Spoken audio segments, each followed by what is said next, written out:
Good morning, everyone. Welcome to this session on financial reporting for CA Final.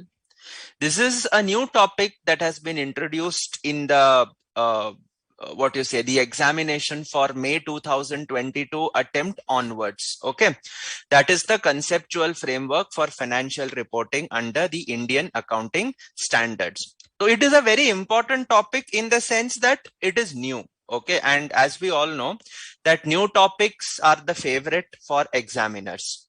But if it is a new topic, does it mean it is difficult? No, it is definitely not difficult. Okay, it is an understanding of things which you are already aware of, particularly those who had attended the previous sessions on Ind AS for the November 21 May 22 batch.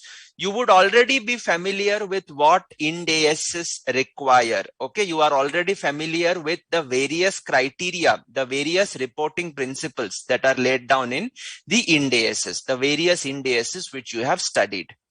This chapter, the conceptual framework, is just a prequel to what you have studied. Okay, you know what is a sequel, you know what is a prequel. Prequel means this precedes my Ind AS. Okay, this is the foundation on which your Ind AS is firmly set. Sir, this conceptual framework came in 2018 by the IASB, and we have drawn it recently. That is, the ICAI has taken it from the IASB's conceptual framework for financial reporting under IFRS. In fact, if you see the bare framework, it is exactly the same. What has happened was there was a framework for financial reporting under Ind AS earlier. Earlier means what? It was present in 2010. 2010 May we had the conceptual framework. After the conceptual framework, IFRSs were introduced. Then there were found to be certain inconsistencies. And to mitigate those inconsistencies, the new conceptual framework was released in the year 2018 by the IASB, International Accounting Standards Board. The institute adopted this conceptual framework for standard setting with effect from the year 1st April 2020. And for the preparers of financial statements, that is the persons who are reporting under Ind AS, this conceptual framework is applicable to them for the reporting periods on and from 1st April 2021. So what does it mean? For the standard setters, in India, this is applicable from 1/4/2020 for the standard setting activity. Which activity? Standard setting activity. That means already this is in force for the institute which sets the standards. And then you are having the preparers of financial statements.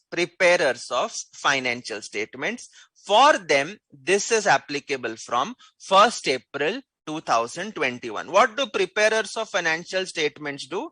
Preparation of financial statements. So for the year ending 31st March 2022, this will be the first year when the conceptual framework will be in force. And that is why when you are going to pass from the May 22 attempt, you will be the first batch who will come under the revised conceptual framework. Okay, so now with this background, let us discuss what are the topics which are going to be covered today. It's a theoretical chapter. There is not much practical problems that you get to see in this, but in spite of it being a theoretical chapter, there are a lot of practical applications to this. Okay, so what are those applications? How do we see it in Ind AS? How is it in synchronization with my Ind AS? We will now discuss. I'll share a presentation towards the end of today or tomorrow. Okay, so please do download that. It's largely based on my study module. So today's study will go through the study module, and then you can refer the presentation for ease of presentation, those kind of things. Okay, so what are we going to discuss in your conceptual framework? What is the meaning of general purpose financial reporting? What are its objectives? What is the usefulness? What are the limitations? And what is the information provided by general purpose financial reports? Once that is done, we move on to the qualitative characteristics of useful financial information, which could be qualitative, which could be the cost constraint on useful financial information, as well as certain enhancing characteristics. I have basic characteristics and I have enhancing characteristics. We shall look at them in detail. Then you have financial statements and the reporting entity. When I talk about financial statements, what do I mean by financial statements, and who has to prepare those financial statements? So these two things we will be looking into. Then we have the elements of financial statements. Elements means what? Elements means your assets, liabilities, income, expenses, equity. So what are my elements of financial statements? The link between the information. What is the link between the elements and the definitions of your asset, liability, equity, income, and expenses? Recognition and derecognition. How do I recognize my elements? And if they fail to recognize, if they fail to meet the criteria for elements, when do I derecognize them from my financial statements? So this is what we will be discussing in the recognition and derecognition. Then you have measurement. What do you mean by measurement basis? Many of you are aware, and you must have more commonly heard, that Ind AS is a fair value reporting concept. Okay, you must have studied IFRS means a fair value model. Ind AS is adopted from IFRS. So Ind AS also is a fair reporting framework. But this framework helps to clear the concept of what are the measurement bases which are allowed. You could be having historical cost as a measurement base. You could be having fair value as a measurement base, value in use as a measurement base, current cost as a measurement base. So these are all the measurement bases. And then once we close this chapter, you will understand that what we follow is not a fair value reporting framework, but rather we follow something known as a mixed reporting framework, where some items are under the cost model, some items are under the fair valuation model. Okay, then what do you mean by presentation and disclosure, and certain small concepts of capital and capital maintenance? Okay, so these are going to be the topics which we will be covering. Okay, so with this, let us start our discussion on Ind AS. What is the purpose of the conceptual framework? Framework kya karta hai? What does it do?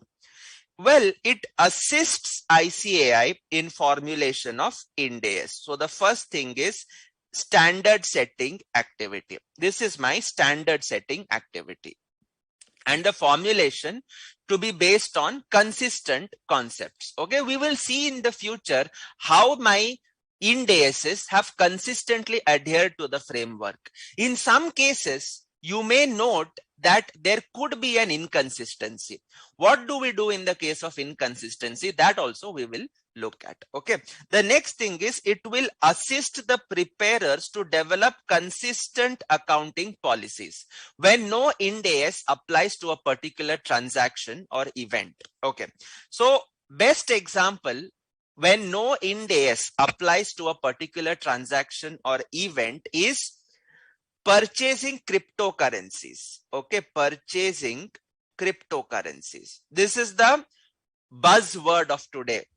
Blockchain technology, cryptocurrencies. Yes. Now, what exactly are cryptocurrencies? Do they meet the definition of cash and cash equivalents, or do they not meet cash and cash equivalent definition? If not, then what are they? We do not have a specific standard that covers discussions on cryptocurrencies. So therefore, there is no guidance in the Ind AS framework. So that point of time, what is going to help us? It is the conceptual framework that will help us in deciding how my cryptocurrencies should be reported in the financial statements. Okay, that is the first thing. Second thing is, when an Ind AS allows a choice of accounting policy, What do you mean by choice of accounting policy? In the standard Ind AS 16, that is property, plant and equipment, you are having the option to follow the cost model, the option to follow the revaluation model. Consistently, you will have to follow a particular model. That guidance is given by your conceptual framework. And finally, it is going to assist all the parties to understand Ind AS as well as to interpret your Ind AS. So this is what goes under the conceptual framework. The most important part is nothing in the conceptual framework overrides any Ind AS or any requirement in an Ind AS. Okay. So now this is important. My conceptual framework is a base. It is a foundation. But with the fast evolving trends, the fast changing business world, you have instruments, you have assets, you have liabilities, which have to be accounted for in some manner that gives a better picture of financial information. So what does it mean when we come to the qualitative characteristics? You can understand relevance and faithful representation. I may have to depart from the requirements of the framework to ensure I give a more relevant and faithful representation of my information. And that departure is enshrined in a particular Ind AS.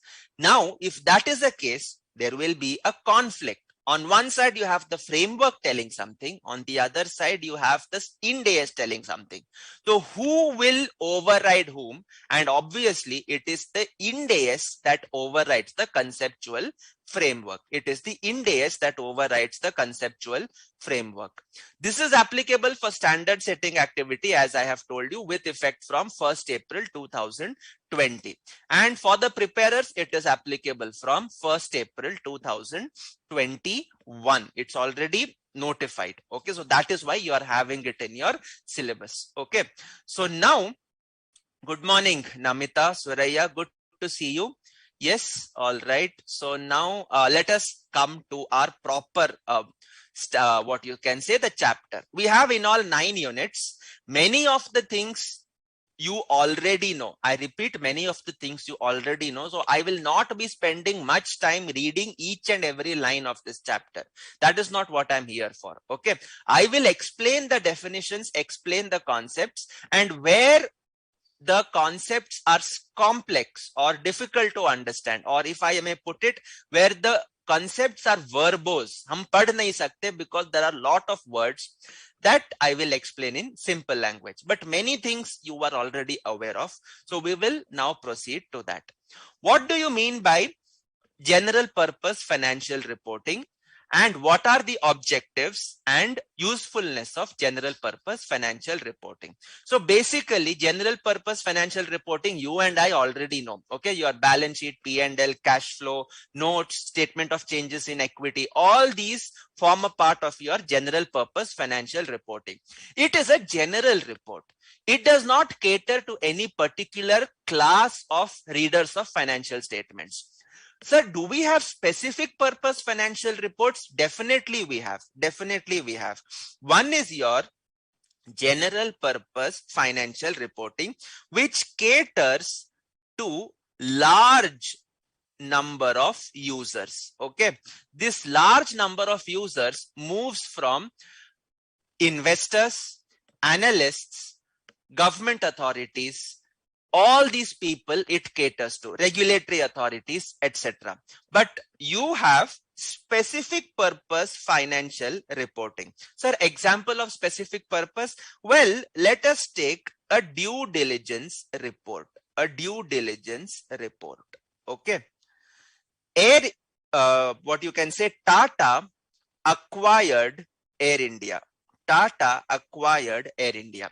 If you have seen the news, practically the last couple of months prior to making the bid, there were consultants on behalf of Tata sitting in the Air India office. What were they going to do? They were going to review all the financial information of Air India for the purpose of enabling Tata to make a competitive bid.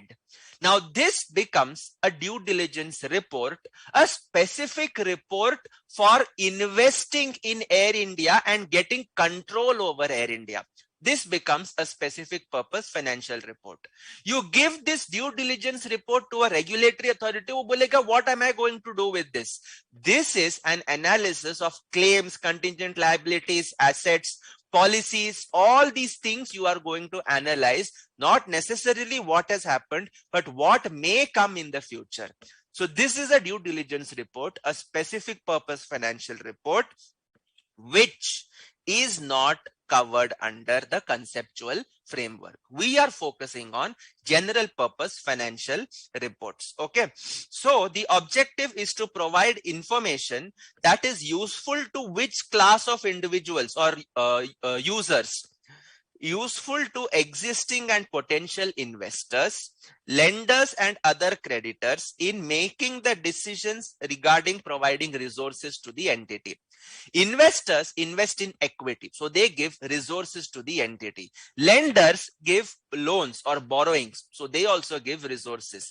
Creditors are also going to give their resources in the sense they give credit. So they give raw material with payment cycles varying differently. So they are giving their resources. So basis to ensure that these people are comfortable with giving those resources, you have the requirement of giving the general purpose financial reports. So these decisions involve about buying, selling or holding equity and debt instruments, providing or settling loans, exercising rights to vote on. So this is what is your objective and usefulness of general purpose financial reporting. But any limitations? Yes. They cannot provide all the information that existing and potential information and lenders need. Okay. In a general purpose financial report, you will never look at information such as what you can say, what are the plans of the entity in the future? That you will never find in a general purpose financial report.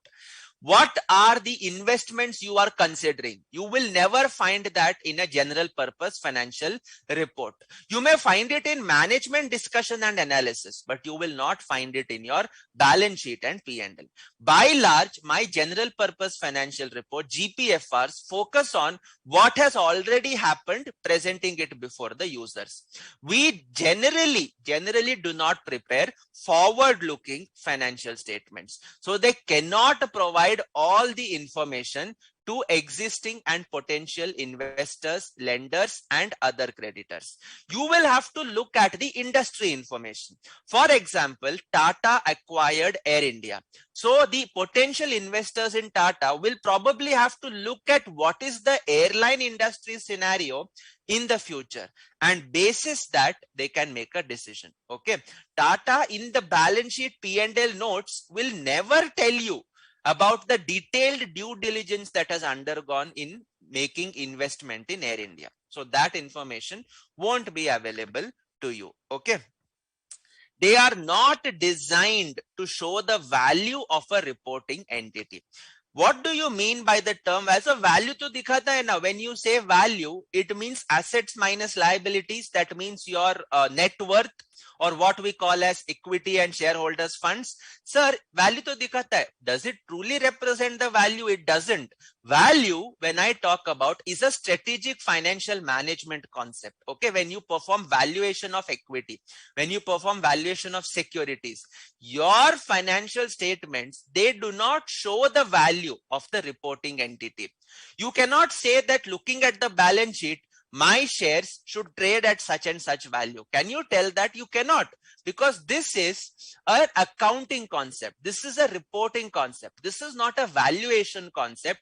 You don't have valuation principles enshrined here. But yes, they do provide information to help existing and potential investors, lenders, creditors to estimate the value of the reporting entity. Can I estimate the value? Yes. You look at the comparative figures, look at the past trends. You can analyze the revenue in the future. You can analyze the costs, the expenses in the future. Basis that you can determine the cash flows. And once you determine the cash flows, you can extrapolate it to arrive at a terminal value. And with the cash flows and the terminal value, you can discount it to present value to arrive at your valuation. That is a specific valuation, but iska base, the information for this valuation came from where? It came from my general purpose financial reports. And finally, these are not primarily directed to other parties. I gave you the example of due diligence reports. I gave you the example of due diligence. It's not for your creditor. Creditor kya karega? He is giving raw material. Creditor will never invest in an entity in which the entity is considering to invest, and therefore it's not directed. So therefore, this is a very, very general reporting that is given. So what is reported in my financial information? Well, you have the financial position, that is the assets and liabilities. You have effects of transactions and other events that change the entity's resources and claims. That means financial performance, that is your comprehensive income, which we call it as statement of P&L and other comprehensive income. Okay, so this is your comprehensive income. Cash flows and changes not resulting from financial performance. This is nothing but my statement of changes in equity.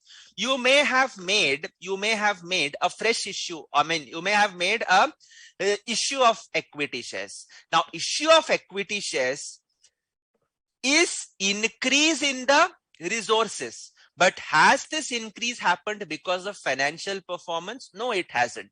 And therefore, your assets increase on one side, equity increases on the other side, but इसका आपके operation के साथ कोई संबंध नहीं है. This is not related to your operations. This is related to a fresh issue.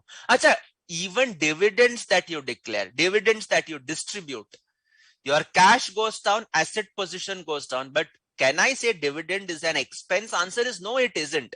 It is not a measure of financial performance. It is a distribution of the earnings with your owners. And therefore, it brings down the value of my assets. It brings down my cash bank balances. So therefore,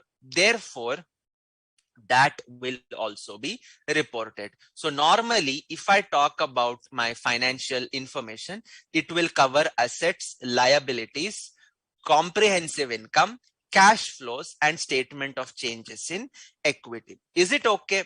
Yes. So when you talk about economic resources and claims, that is assets and liabilities, why do I need to report that? Well, that is to identify the reporting entity's financial strengths and weaknesses. This can help the reporting entity, the users, to assess. Users will assess the entity's liquidity and solvency. Okay.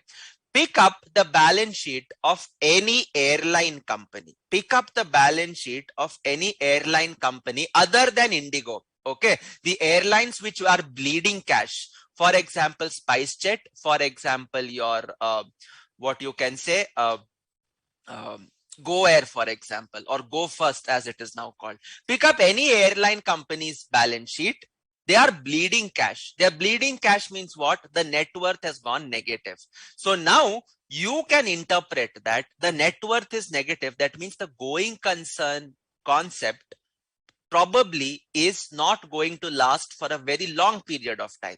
Okay, so that becomes an important assumption or presumption or information that we can derive from the particular economic resources and claims information. The needs for additional financing.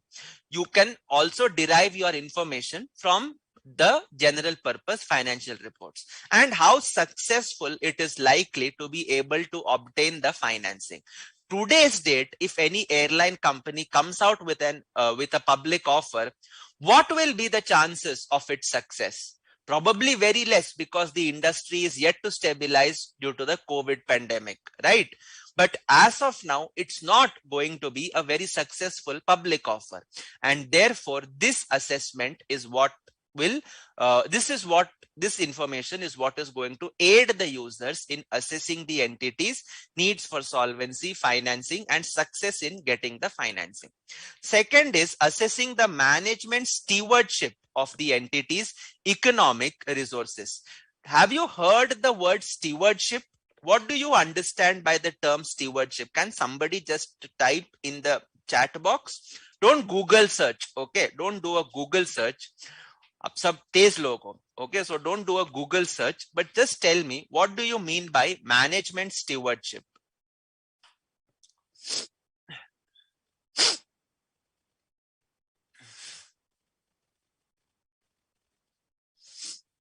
What do you mean by stewardship? Any answers? You must have heard of this term, as far as I know. Yes, any answers, anyone?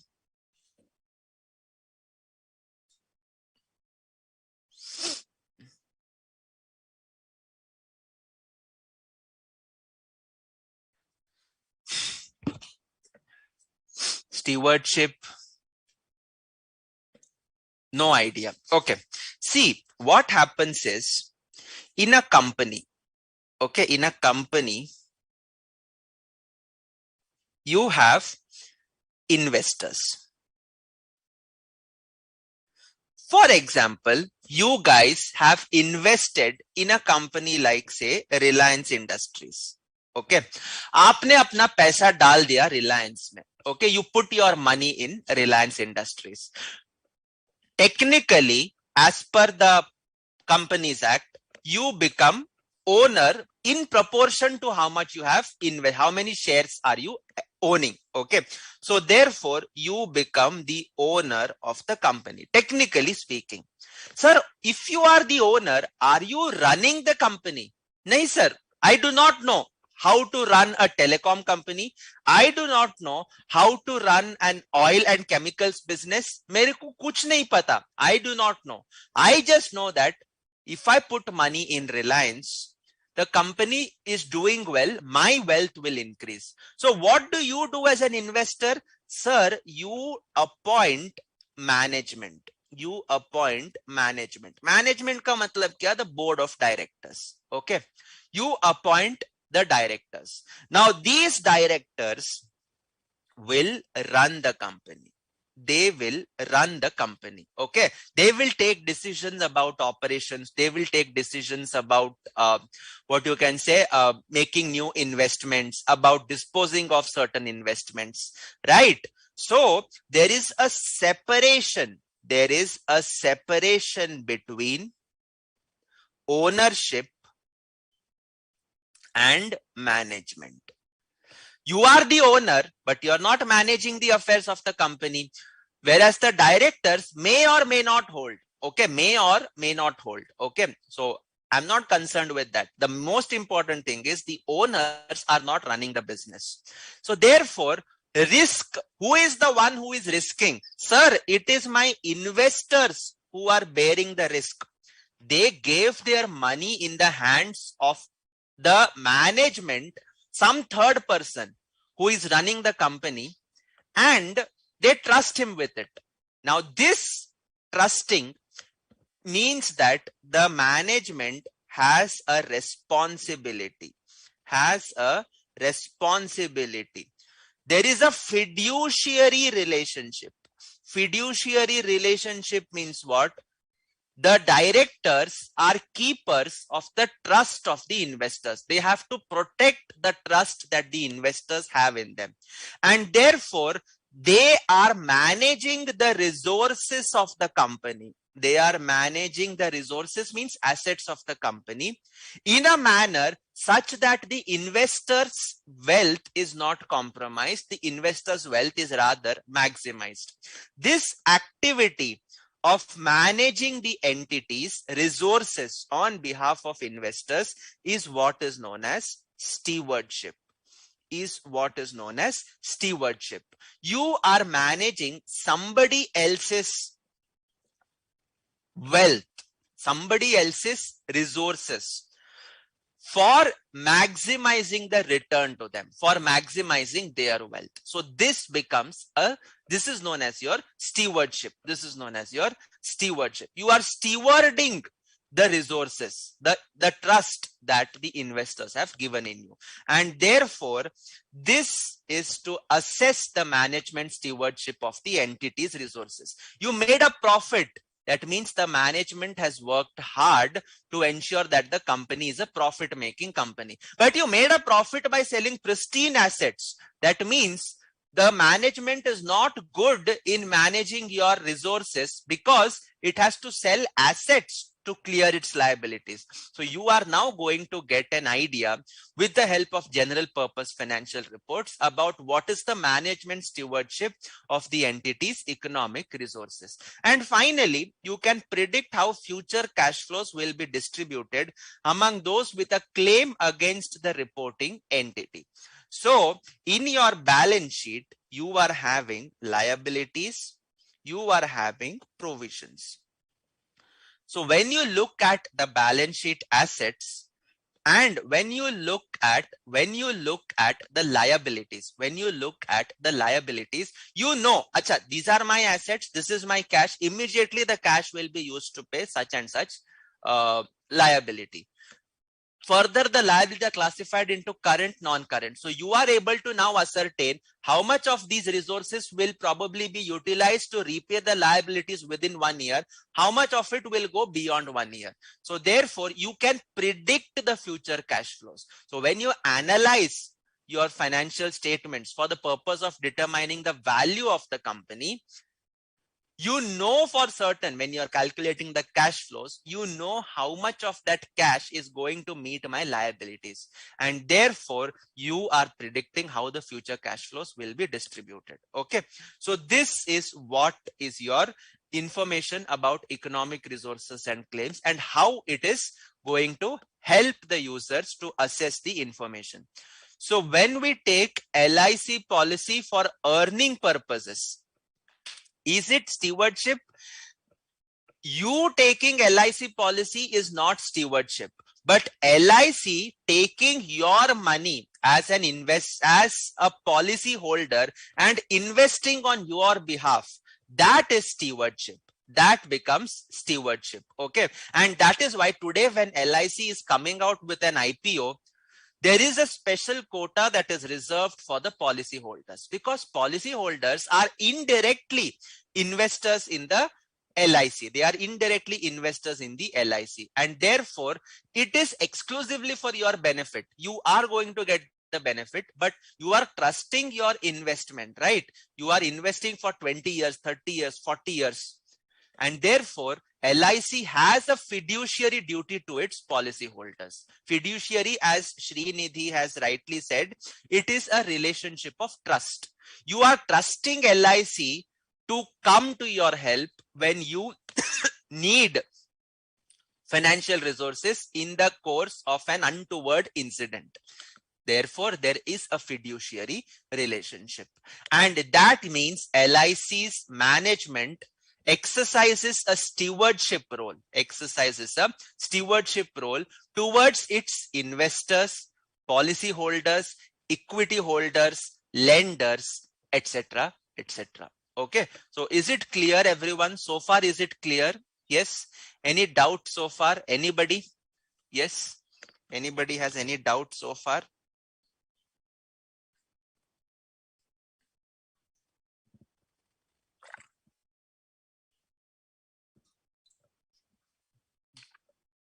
Anybody has any doubts, any questions, or can I proceed further? Okay. So whatever I have discussed, explained, is all there in these pages. Okay. So there is nothing new in this. I'm proceeding further. Okay. No doubts. So then I shall proceed further. Okay. All right. Now let us move on to the next one. Qualitative characteristics of useful financial information. हम quantitative तो सब जानते हैं. We are very good with numbers. But when I talk about qualitative characteristics, what are they? So my framework has prescribed two characteristics. The first one is essential characteristics. Essentially kya hona hai? What should be there? And the second is enhancing characteristics. Enhancing characteristics. That means what?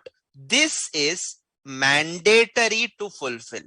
You have to ensure that your financial statements are prepared to give out these two characteristics. Enhancing is encouraging.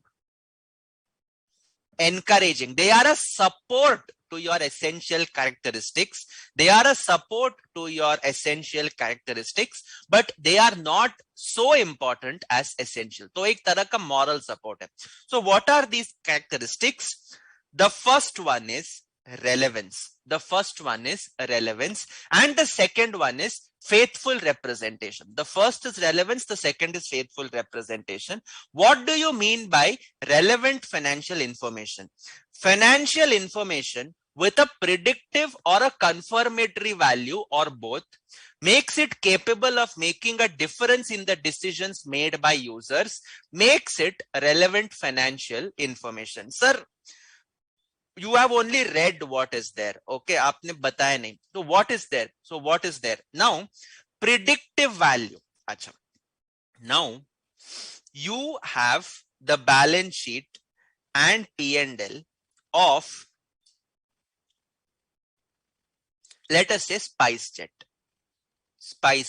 Limited. Okay, which is a company operating in the airline industry. These are available to you. So therefore, you have the balance sheets of the year 2018, 19, 20, 21, 22. Aega abhi. Okay, so this is the future. Now, based on the past revenue trends, as an analyst, do you think you will be able to analyze how much revenue targets would be met by 2022? Yes, you will be able to do that because you see a pattern. You look at the notes to accounts. In the notes, they will give detailed information. Okay. Like, for example, the impact of the pandemic on the operations is a very significant matter. It will be given in the notes to accounts. So the information of the revenue appearing in the P&L along with the pattern that you have observed, and you suddenly got hit by the pandemic, and what is the dent, what is the what you can say the reduction in revenue will also be given, and how do you expect it will flow in the future, that is also given. So based on 2020 year ending was normal, 2021 was a very abnormal year because almost 3 to 4 months you did not have air traffic at all, and when it resumed, it started off in a very, very slow pace. It picked up somewhere in the month of Jan, but again you had the second Delta wave that came in the month of, I don't remember, March, April probably. Then again it went into a, what you can say, a dull mode, and then it picked up. Then Omicron has come, and then it again went down. So you are having a wave-like pattern. Are you able to predict this? To some extent, yes. So could you possibly predict? Yes, 2022. Let us come back in time when pandemic was not there. You are supposed in the year 2019. Abhi tak balance sheet bana nahi hai. It's not yet done. You are now going to assess. So 2018, 17, 16, 15, all these data is there. So basis that 2018 tak ke financials, can you predict the revenue targets for 2019? Yes, I can.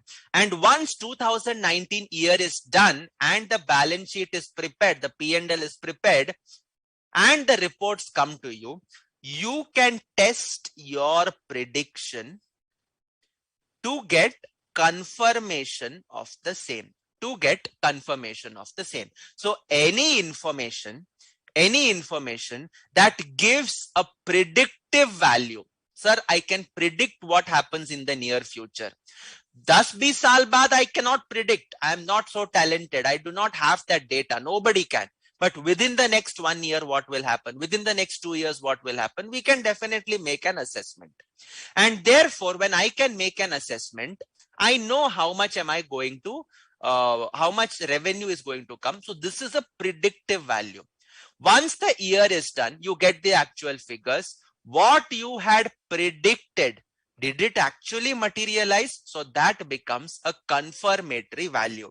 So now coming back to my relevant financial information, it is any financial information with a predictive value or a confirmatory value or both.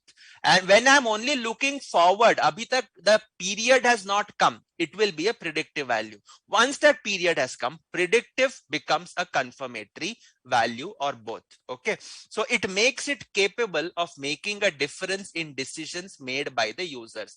So now basis that, you will then decide, do I have to invest in SpiceJet or not? It is a company that is recently it turned profit for the first time after the pandemic, but it was a company that was a loss-making company earlier. So would you invest in SpiceJet? Probably no, I wouldn't. And therefore, these information becomes relevant in helping you to decide not to invest in SpiceJet. And therefore, this information becomes a relevant information. This becomes a relevant information. It has a predictive value if the information can be used as an input to processes employed by users to predict future outcomes. Who are the users? They could be investors, they could be analysts, etc. Okay, so financial information is a base. Yaad rakho, company is not predicting, but users are predicting based on the past information. Okay, it is employed by the users in making their own predictions. Unke khud ke predictions hote hain. When analysts tell that a particular value of a share should be X rupees, they have to justify that value. So they make predictions. How they make predictions? Based on useful financial information, and then they will confirm it. So financial information has confirmatory value if it provides feedback about the previous evaluations. So these are interrelated. Okay, these are interrelated. Okay. And finally, relevance will also include the concept of materiality. Yes, so materiality now is something which is related to each organization. Okay, this is materiality from the perspective of reporting, not from the perspective of auditing. Okay, so therefore the institute cannot specify a uniform quantitative threshold for materiality or predetermine what could be material in a particular situation. For me, 1 crore is a very material amount, but Reliance ke liye 1 crore is like pocket change. So 1 crore ka rounding of error in Reliance Industries financial statements is acceptable. I repeat, it is acceptable because that is a rounding of error. But in my case, a 1 crore rounding of error could probably mean that it can either make my fortune or destroy me completely, right? So therefore, materiality depends on entity to entity, right? It's not restricted to a particular, you cannot give a benchmark, and therefore in the conceptual framework, materiality ka benchmark nahi hota hai.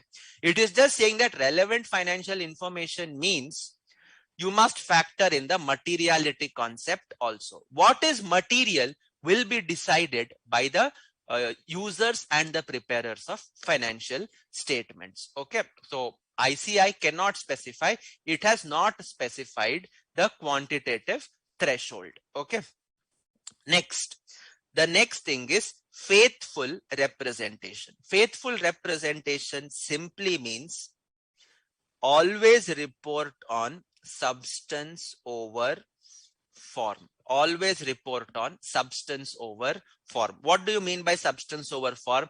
Legal form may be something, but the actual transactions may be something else. Classic example is a lease. Okay, classic example is a lease transaction. Okay, a lease transaction appears to be that of a rental transaction. But if you look at the lease terms, when you are leasing the asset for a substantial period of time, or when you are giving the option to repurchase the asset and it is likely that the asset will be purchased by the person who is going to pay the lease rents, then all these things are going to give you the information that कहने के लिए this is a rental transaction, but in reality this is actually a sale of an asset over a deferred period. So therefore the concept of financial lease arises, and you have the concept of ROU asset that is there today. Confirmatory. One second, Namita. Confirmatory. Line was not clear. Okay. Financial information has confirmatory value if it provides feedback about previous evaluations. So now let me just explain with an example. 2018, you have revenue figures, you have expense figures, and then you have cash flows. I'm taking a very simple prediction. Okay. 2019, you are going to predict. So you will predict certain revenues, you will predict certain expenses, you will predict certain cash flows. Now you predict, and basis that you decide what will be my cash flows in 19, 20, 21, 22. You go on predicting, and therefore you arrive at the value of the share. Okay. Value could be by using Gordon's formula or that dividend discount model jo padha hai aapne, or by using any of the various methods that you have for determining the value of equity. Now, you have predicted this. When did you predict? Somewhere in 2018-19.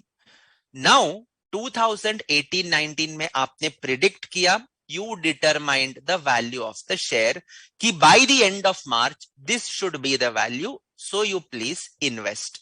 This is based on your prediction as an analyst. Now the question that arises is 2019 khatam ho gaya. So now you have your predictive values. You have your predictive values of revenue, cost, and cash flows, right? And you now have actuals. So these actual figures are giving a confirmatory value to your predictions. And that is what makes revenue disclosures, expense disclosures relevant, because they are giving you a confirmatory value to what you had predicted in the year 2018-19.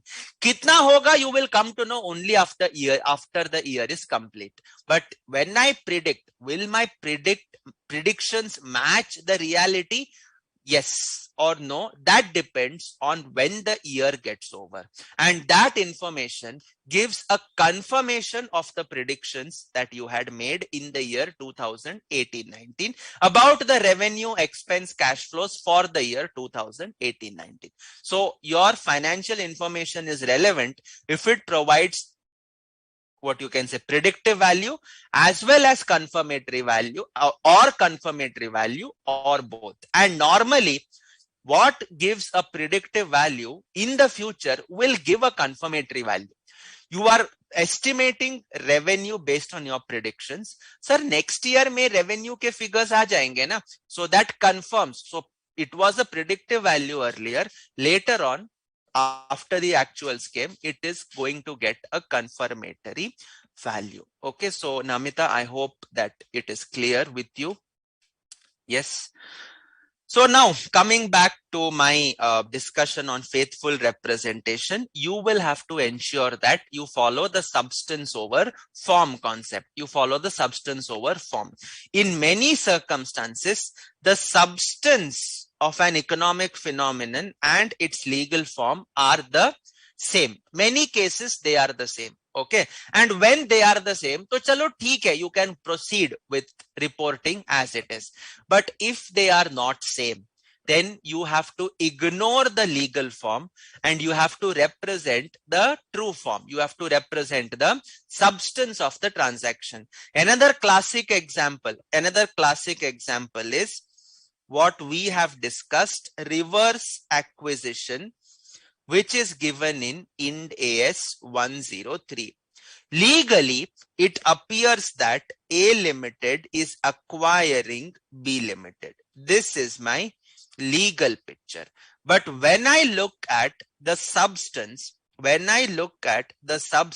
it is B Limited acquiring A Limited. And therefore, when you prepare the consolidated financial statements, it will be prepared showing this substance. It will be prepared showing this substance of B Limited acquiring A Limited, and not the legal substance and not the legal form. Okay. So you will go for a substance over form presentation.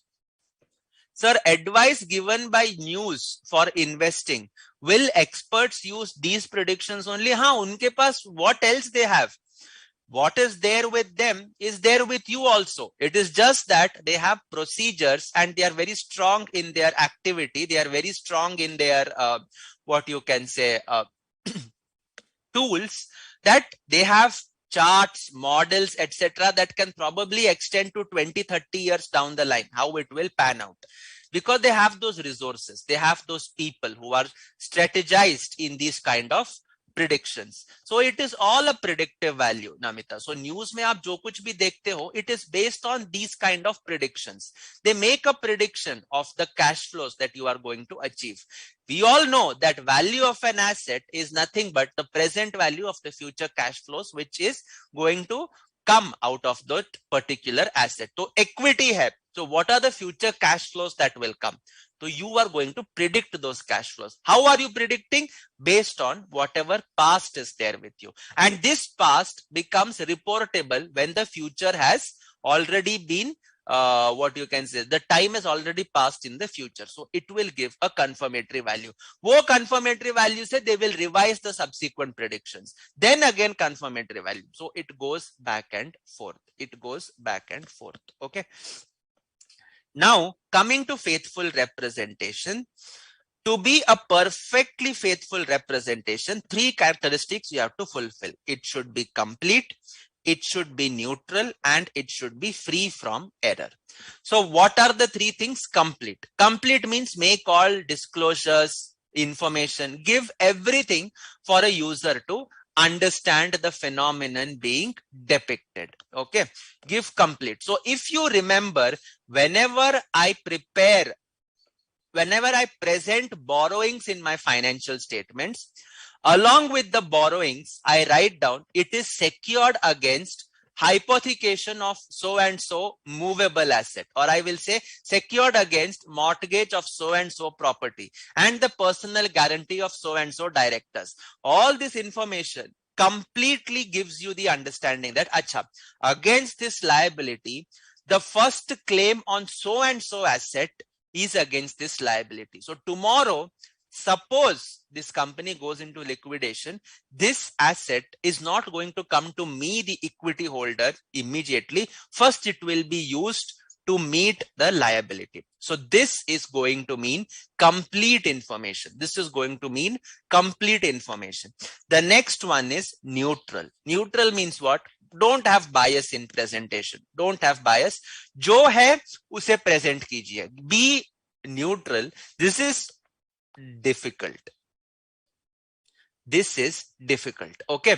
If I have to give examples of neutrality, right? In Ind AS 19,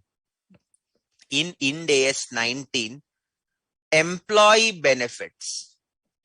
If you remember, there was something known as short-term compensated absences. Short-term compensated absences, where you had vesting and non-vesting.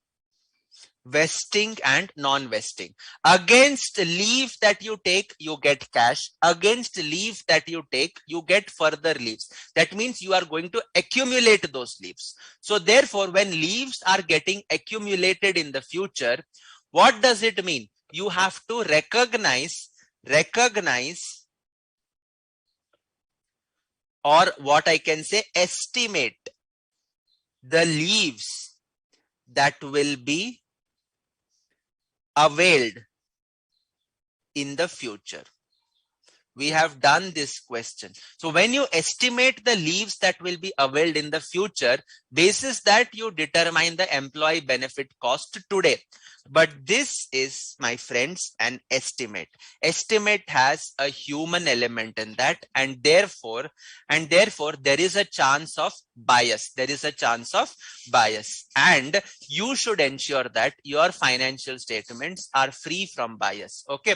Determining useful life of property, plant and equipment. This useful life is again going to be an estimate. So you should ensure that you remain neutral. You remain neutral. Prudence, you have to exercise prudence. Prudence means what? Do not understate or overstate your assets, liabilities, incomes and expenses. What is the information? Please present that and be done with it. Okay. And finally, we have the last criteria, that is free from error. Error does not mean perfection. मेरे को perfection नहीं चाहिए. What I want is a complete neutral picture with a fair idea of my figures. मेरे को 100% accurate नहीं चाहिए. I don't want 100% accurate figures in my financial statements where estimates play an important role. You estimate that your property, plant, equipment has a life of 15 years. Instead of 15 years, in the future, it got used for 16 years. You cannot penalize the preparer of financial statements saying that how did you estimate 15? Asset to abhi bhi chal raha hai. Arey bhai, it is an estimate. You cannot hold him to ransom and say that how did you estimate? He made an estimate of 15. Asset ran for 16 years. So theek hai, it is fine. Nothing wrong in that. 15 years estimate kiya. It got used up completely. You purchase a laptop. You think the useful life is 3 years. But within 1 year, it became obsolete. Arey, so why are you blaming the company for that? It is his estimate. Basis that estimate, he calculated the depreciation, he calculated the expense, and now there is a change in estimate. So you do not talk about error being perfection. I don't want perfection. What I want is a faithful and relevant presentation. That's it. That is what is crucial to my financial statements. That is what is crucial to my financial statements. Okay. So there are various estimates. Net realizable value, fair value of investment of an unlisted entity, provision for doubtful debts, useful life. All these are estimates. These estimates are essential for preparing my financial statements. You are preparer of financial statements. आप भगवान नहीं हो. You are not God to decide what will be the useful life exactly, and it will not pan out like that. Okay. So therefore, make a reasonable estimate and present, and you are on the right financial reporting path. Okay. All right. So this is my essential financial essential qualitative characteristics, which are essential characteristics are somewhere I had written mandatory. So this is relevance and this is faithful representation. Your financial statements must and should meet my essential characteristics. Then you move on to enhancing. Enhancing means these are those features which increase the relevance or better present your financial information. So they are enhancing in that sense. So when I talk about enhancing, it means comparability, verifiability, timeliness, and understandability.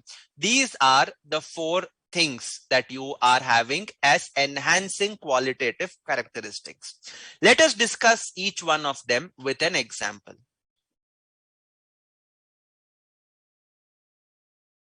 Comparability. Comparability की हम अगर बात करें, when I talk about comparability, you remember change in accounting policy. As per the relevant Ind AS, I think it is Ind AS 8. Yes, Ind AS 8. What Ind AS 8 deals with? Change in accounting policy. How do you account for it? Suppose you changed an accounting policy in the year 2021-22.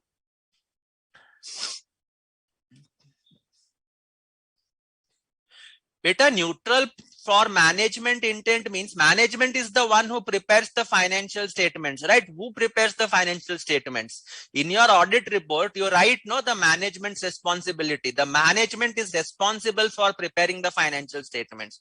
So when you say neutrality is for management, definitely it is, because they have to be neutral in preparing the financial statements. And that is why it comes under the financial statements. Okay.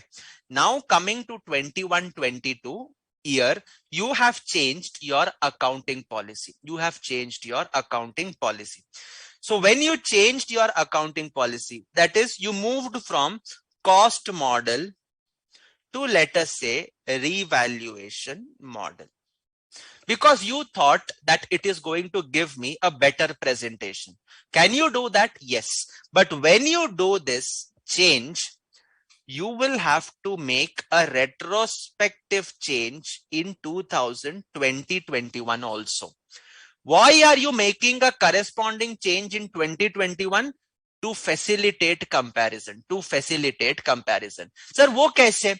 Suppose you have followed the revaluation model in 21-22 and you have followed the cost model in 2021 and you don't make any change.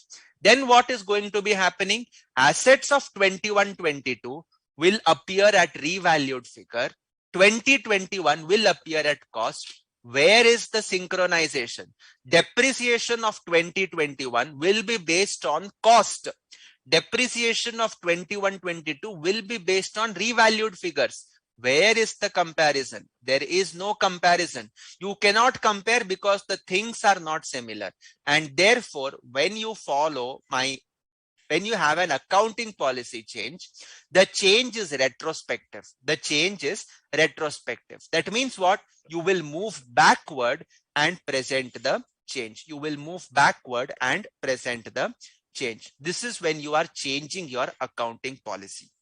Next one, Ind AS 1, disclosure of accounting policies, right? You disclose your accounting policies. Now, when you disclose your accounting policies, suppose you are following a particular manner of revenue recognition. You are Airtel Limited, okay? And on the other hand, you have Vodafone Idea. You disclose your accounting policies. How do you depreciate property, plant and equipment? You follow, let us say, straight line method, whereas Vodafone Idea follows WDV method. Whatever be the method, different methods are being followed. Or you follow cost model. Vodafone Idea follows revaluation model.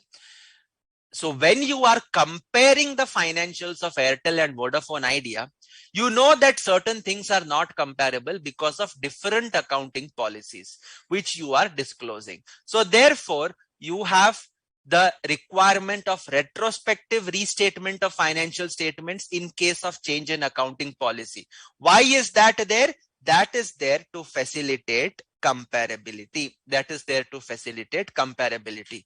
Comparability means what? Comparability means comparison between two companies for the same year, or comparison between various years reporting periods of the same entity. So current year, previous year. Why do I give current and previous year? To facilitate my comparison. To facilitate my comparison. Why do I disclose my policies in so much detail? Obviously to know what I'm doing. But the second important reason is when I compare across entities within the same industry, I can compare my policies with their policies and arrive at a conclusion. So these, what you can say, these treatments in the respective Ind AS, they are all meant to meet the enhancing qualitative characteristics of comparability. Okay. Then you move on to verifiability. It is an enhancing. characteristic. It's not mandatory that you should have verifiability. Mandatory are only two: relevance, faithful representation. That's it. ये सब चीजें हो सकते नहीं हो सकते, it is still fine, but those two are mandatory. You have to ensure that. Verifiability means what? Your information should give a basis of verification, if possible. If possible, your information should give a basis of verification. That means an investor should be able to verify what you are reporting. Okay. Just making it up, but just giving you an example. In your balance sheet, you are given bank balances. Can somebody verify the bank balances independently? Yes, he can. He can go to the bank, request for the bank. I told you it's a hypothetical example. Go to the bank, request the bank statements, compare and see if there is a difference. Ask for the reconciliation. This is what is verifiability. Verifiability could be direct, like what we have discussed. It could be indirect. That means, suppose for inventory, you are following the FIFO model. Then look at the inventory, apply the cost formula. Your value and the value disclosed in the financials should be the same. So that becomes verifiability. That becomes verifiability. Okay. Now, timeliness. Timeliness means presenting information punctually. Dekho, what was the last date for filing your tax audit report now? It was 15th Feb. Imagine a company, a listed entity, forget listing regulations for now. Okay, forget listing regulations, forget everything. The deadline was 15th Feb. Tell me, as an investor, 31st March 21 ka figures, 31st March 21 figures, if you get the balance sheet signed on 15th February 2022, do you think that information will hold any relevance to you now? You will tell, sir, 31st March 22 is coming after 1.5 months. Why are you presenting this information also? This has become outdated. वो तो past हो गया. You are doing a regulatory compliance of presenting the data, but this data is irrelevant for me. And therefore, timeliness means you have to present your information within specified periods of time. That means you will have to present the data within the time that it remains relevant. So whenever you see the listed companies, they present their financials within April or May. That is much relevant. That is much relevant. Even certain companies like private limited companies, public limited, unlisted companies, by July, August also when they present, it is still timely. But October, November, December, Jan, Feb, when you come to, it loses all significance. Your financial statements, they are not meaningful because they are not timely. Lot of water has flown under the bridge and then you are presenting the data. It does not carry any significance. Okay. So Tota Sharon Kumar has a question. Does the management ensure that financial statements give these essential qualitative characteristics while preparing, or is it something that the conceptual framework saying all financial statements in default have these characteristics? The framework tells by default, you have to follow this. Management has to ensure that it is followed. That's it. But this is mandatory. If substance over form is not followed, what will be the impact? Information is not faithfully presented. And when information is not faithfully presented, what will be the next impact? The auditor could qualify his audit report, right? So therefore, faithful representation is what should be inbuilt in your financial statements. Okay. The conceptual framework is just giving the necessary importance for that. So relevance and faithful representation, by default, it should be there. Why? Because the conceptual framework has specified it.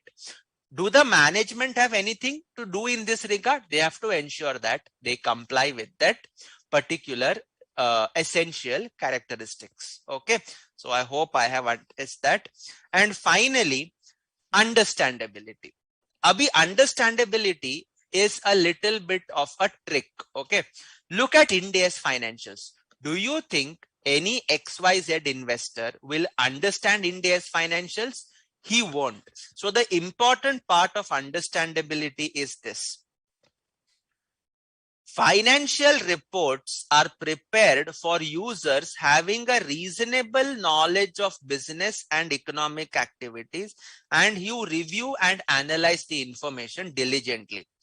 You prepare balance sheet P&L, and a chemistry professor comes to the company and says, what have you prepared? I invested in your company and I did not understand anything from your balance sheet. What are you going to tell him? Beta, you don't understand because you are an illiterate in reading the financial statements.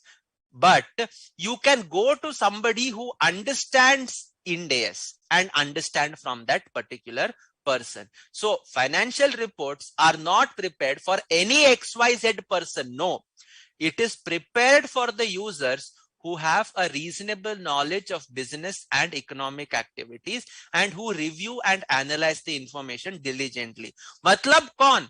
Analysts, people like you and me who can understand the financial information. Many times even we do not understand what is treated in a particular, how a particular thing is treated in my financial statements because of the complex nature of my Ind AS framework. That point of time, so it is given here, at times even well informed and diligent users may need to seek the aid of an advisor to understand information about complex economic phenomena. Okay, so this is what is given to you. You cannot say, sir, Ind AS bana ke kya fayda? What is the advantage of Ind AS when my financial statements have become more complex, more difficult to understand? What it is? Sir, you are not preparing financials for any person. You are preparing for people who understand what it is to read a financial statement. Yes, and therefore these are my 4 enhancing characteristics. As far as possible, try to follow this. But if it is not possible, it's okay. But are you mandated to follow the 2 essential characteristics? Yes, you have to.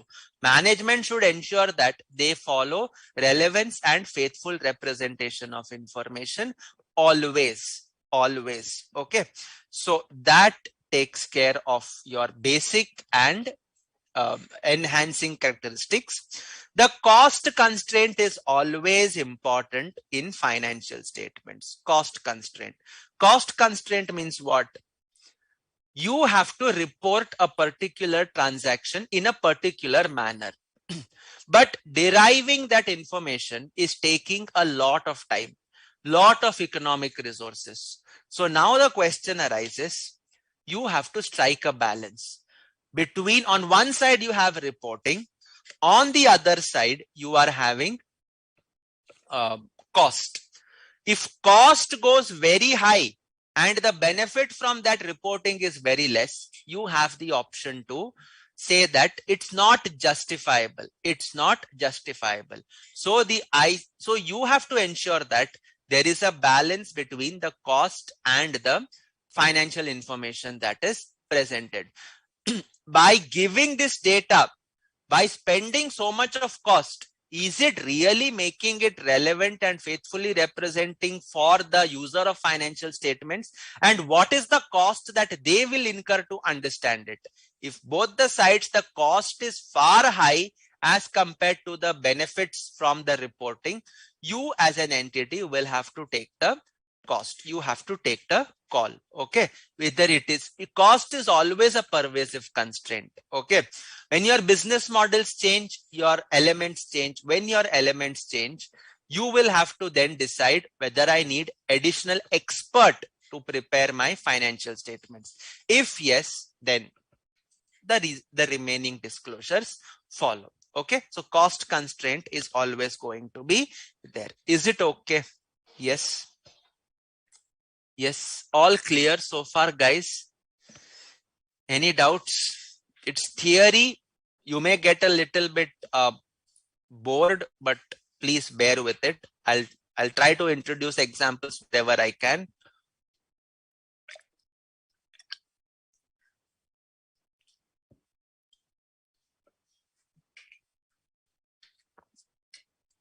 Namita, Sairam, Tota, Sharon Kumar, Suraya, Srinidhi. Have you guys understood so far? Crystal clear. Yes. Any other answers? Feedback? Lot of speaking is there today.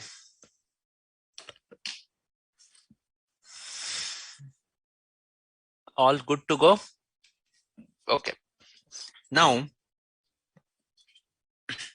what are financial statements and who is the reporting entity? Okay, so this is what are you going to disclose. So this is standard: asset, liabilities, equity, income and expenses.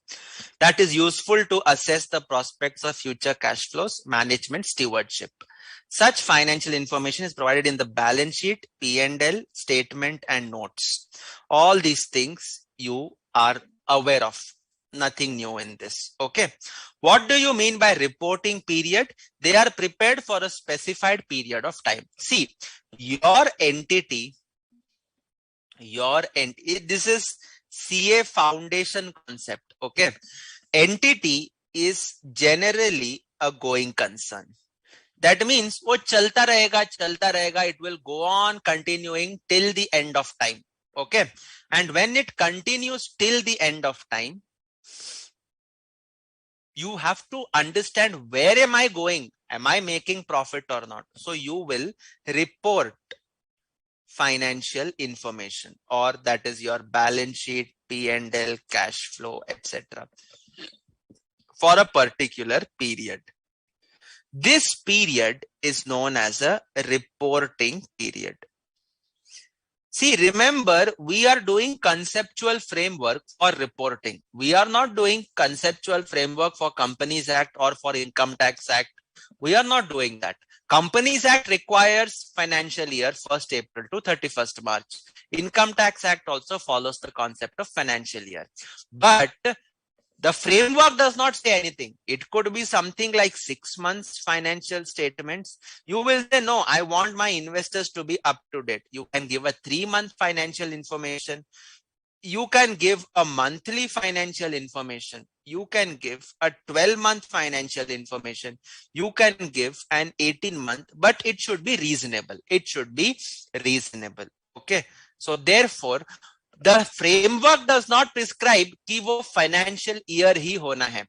The framework does not prescribe that. It could be any duration, but it should make sense. Okay. And the duration comes from Companies Act. It comes from Income Tax Act. Have you understood? So that is the concept of specified period of time. That is the concept of specified period of time. Okay. Information about future transactions and other possible future events. Okay. Coming next.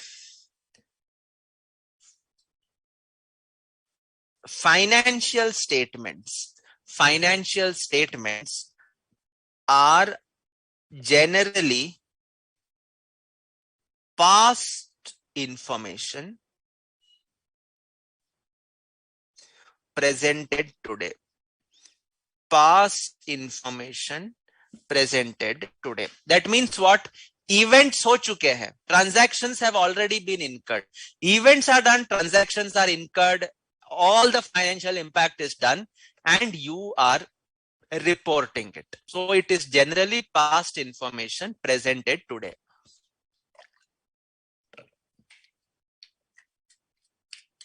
However, that means what? These are not forward-looking. These are not forward-looking. That means what? What will happen in the future, you will not see in balance sheet, P&L, cash flow statement, notes, SOC, etc. Nahi dikhte. But does it mean forward-looking information is excluded from financial reporting? Answer is no. Yaad karo, Ind AS 10. Events after the reporting period. Events after the reporting period. 31st March 2021 is your reporting date. 31st May 2021 is the date your financial statements are authorized for issue. If there is a significant event that happens after 31st March before 31st May, what does it become? It is covered under Ind AS 10 as events after the reporting period. Suppose in this period, a debtor went insolvent. What do? You adjust the balance of debtors on 31st March 21. So that becomes a forward-looking information. That becomes a forward-looking information. Suppose a big fire happened after 31st March 21. What do? Sir, I give a disclosure. That disclosure makes it a non-adjusting event. So can I strictly say it is not forward-looking? Answer is no. You present certain information if it enhances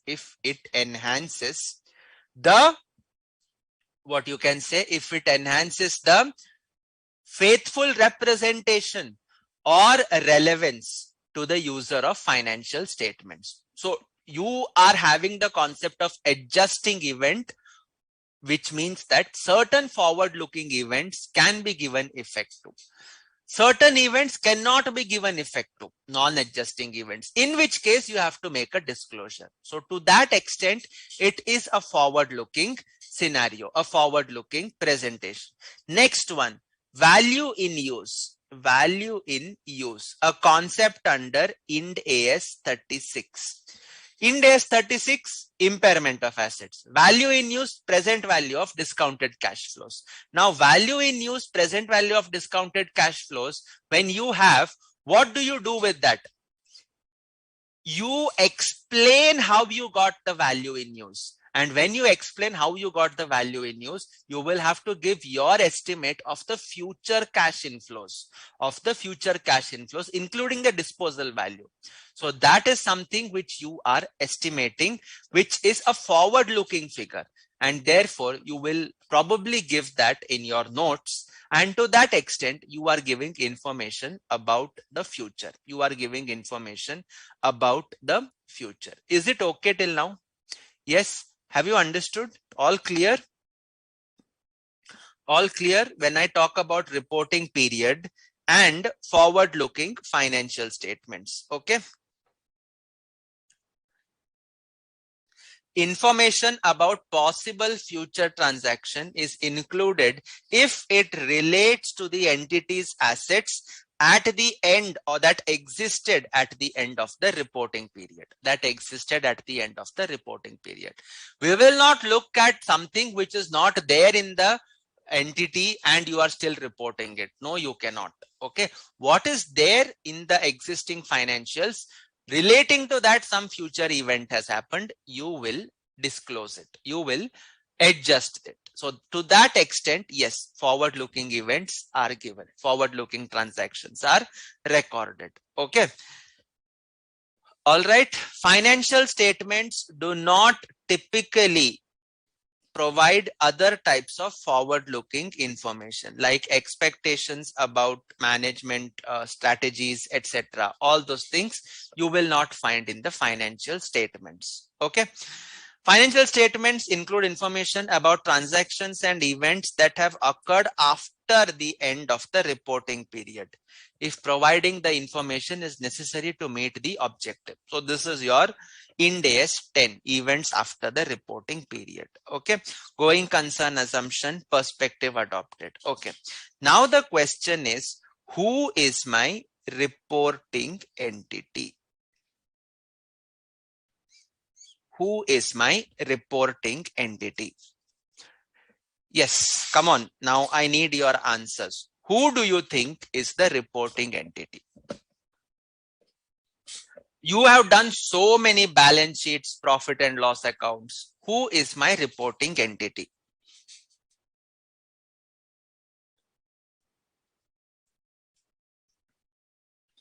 Chalo. Please interact. Okay. I'm feeling it's getting monotonous, but so that is why please interact. What do you understand by the term reporting entity?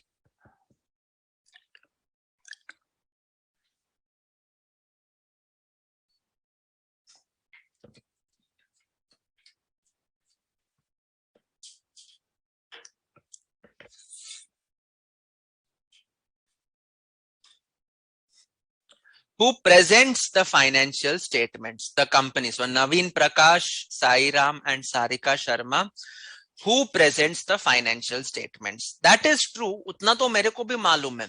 But now let me build it on. Who is required or who elects to present financial statements? Who elects to present financial statements? Elects matlab chooses. He may not be required to present, but if he chooses to present, that will also be a reporting entity. I got an answer from Sairam that it is a company, and the same was with Naveen also. So they spoke about a company being a reporting entity. So can I say that it includes legal entities? Legal entities means what? Entities which are recognized in the eyes of law. Entities which are recognized in the eyes of law. Okay. Can I have a non-legal entity? Can I have a non-legal entity presenting financial statements? What do you guys think? An entity, okay, so Suraya is also right. Entity who prepares and presents the financial statements. Reports first to BOD and then it is made for the shareholders. Yes. Directors are not a reporting entity. You don't prepare the balance sheet P&L of the director individual. You prepare it of the company. Okay. So they are the preparers, if I have to say. Okay. They are the preparers. The question that I'm now asking is, can I, non-legal entity, present financial statements? No. Anyone can is not the question. My question is, it is not legally recognized. See, I am a legal entity, right? Because I have my own identity. I have my PAN card. I have my Aadhaar. So I am a legal entity today. You are a legal entity today. There is no legal entity. Can that entity, that entity is not legally recognized. Can we have financial statements of such an entity which is not legally recognized? Yes. When you say anyone can, I'm assuming you are saying it is a legal entity. So correct, Namita, correct. An individual, is he a legal person? Is he a legal person? So इस case में individual also will come, LLP also will come, AOP, BOI also will come, firms also will come. Why? Because all of them are legal entities. I'm not going into separate legal entity or not. Okay, I am saying that individual, LLP, AOP, BOI firms, all of these have a particular legal status. Have a particular legal status. So company के साथ साथ individual, LLP, AOP, BOI or firms are all specific legal entities. So when they prepare the financial statements, it is nothing but legal entities preparing the financial statements.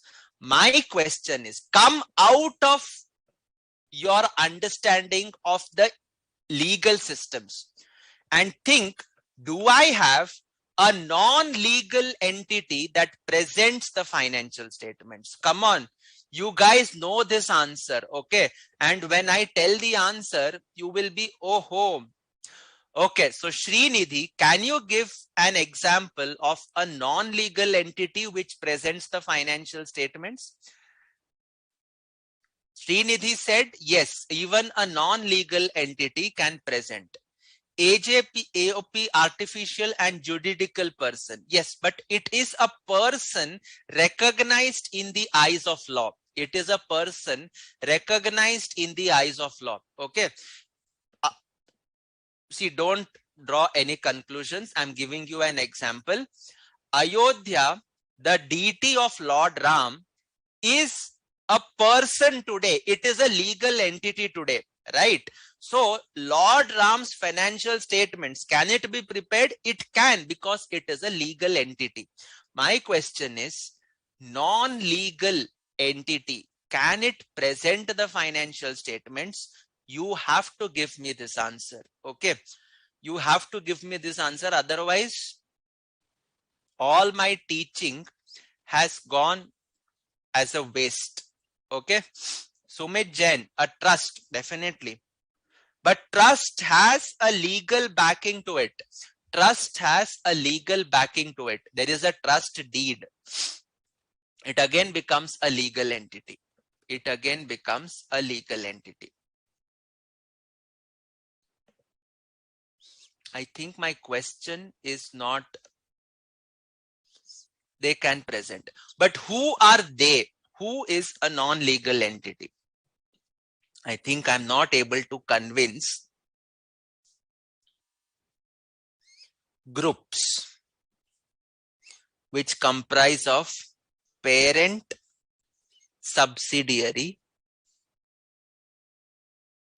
This whole financial statement is presented as one single entity. Yaad karo, Ind AS 110. Consolidated financial statements. The financial statements of the parent and the subsidiary are presented together as one single entity. Now, is the group legally recognized? Answer is no, it isn't. It's not a legal entity. You will typically not have any action that is taken on a group, because group का कोई legal status ही नहीं है. There is no legal status for a group. There is a legal status for the company. There is a legal status for the subsidiary. But for the group, there is no status. Okay. Let me build it up again. For the parent, you are having a corporate identification number. For the subsidiary, you are having a corporate identification number. You will be having its PAN number. Okay. But for the group, when I club it, this group, does it have a corporate identification number? No. Does it have a PAN number? No. Will assessments happen on the group? Answer is no, it won't. Will MCA take action on a group for any reporting errors or something like that, for any investigation? No, not on the group, but on the company. So the group is not a legal entity. The group is not a legal entity. And in spite of that, I prepare a balance sheet P&L, which I refer to as consolidated financial statements, Yes. So Pradeep, I hope you understood. Yes.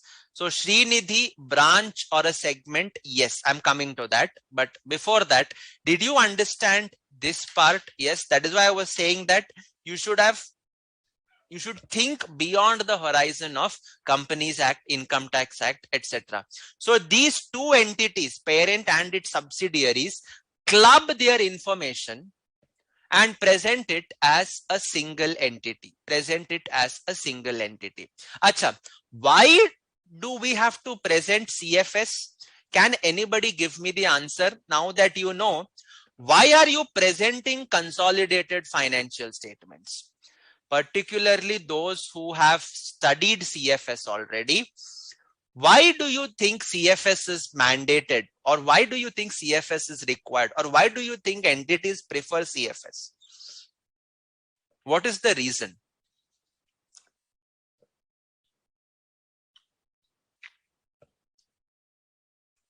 What is the reason? Why is consolidated financial statement? Why are consolidated financial statements prepared? Don't tell me mandated by law, etc. Logically give me the answer.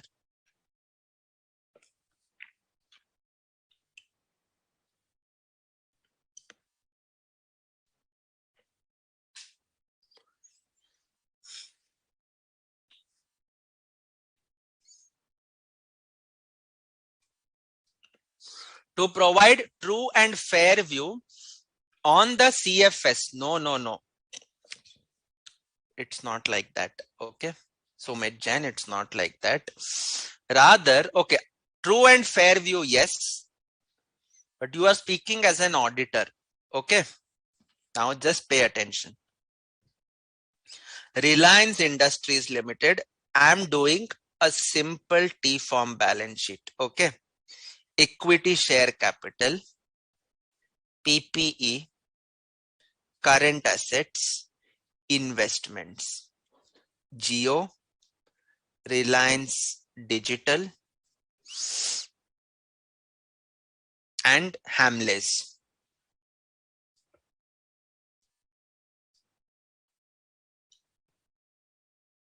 This is the balance sheet of Reliance Industries.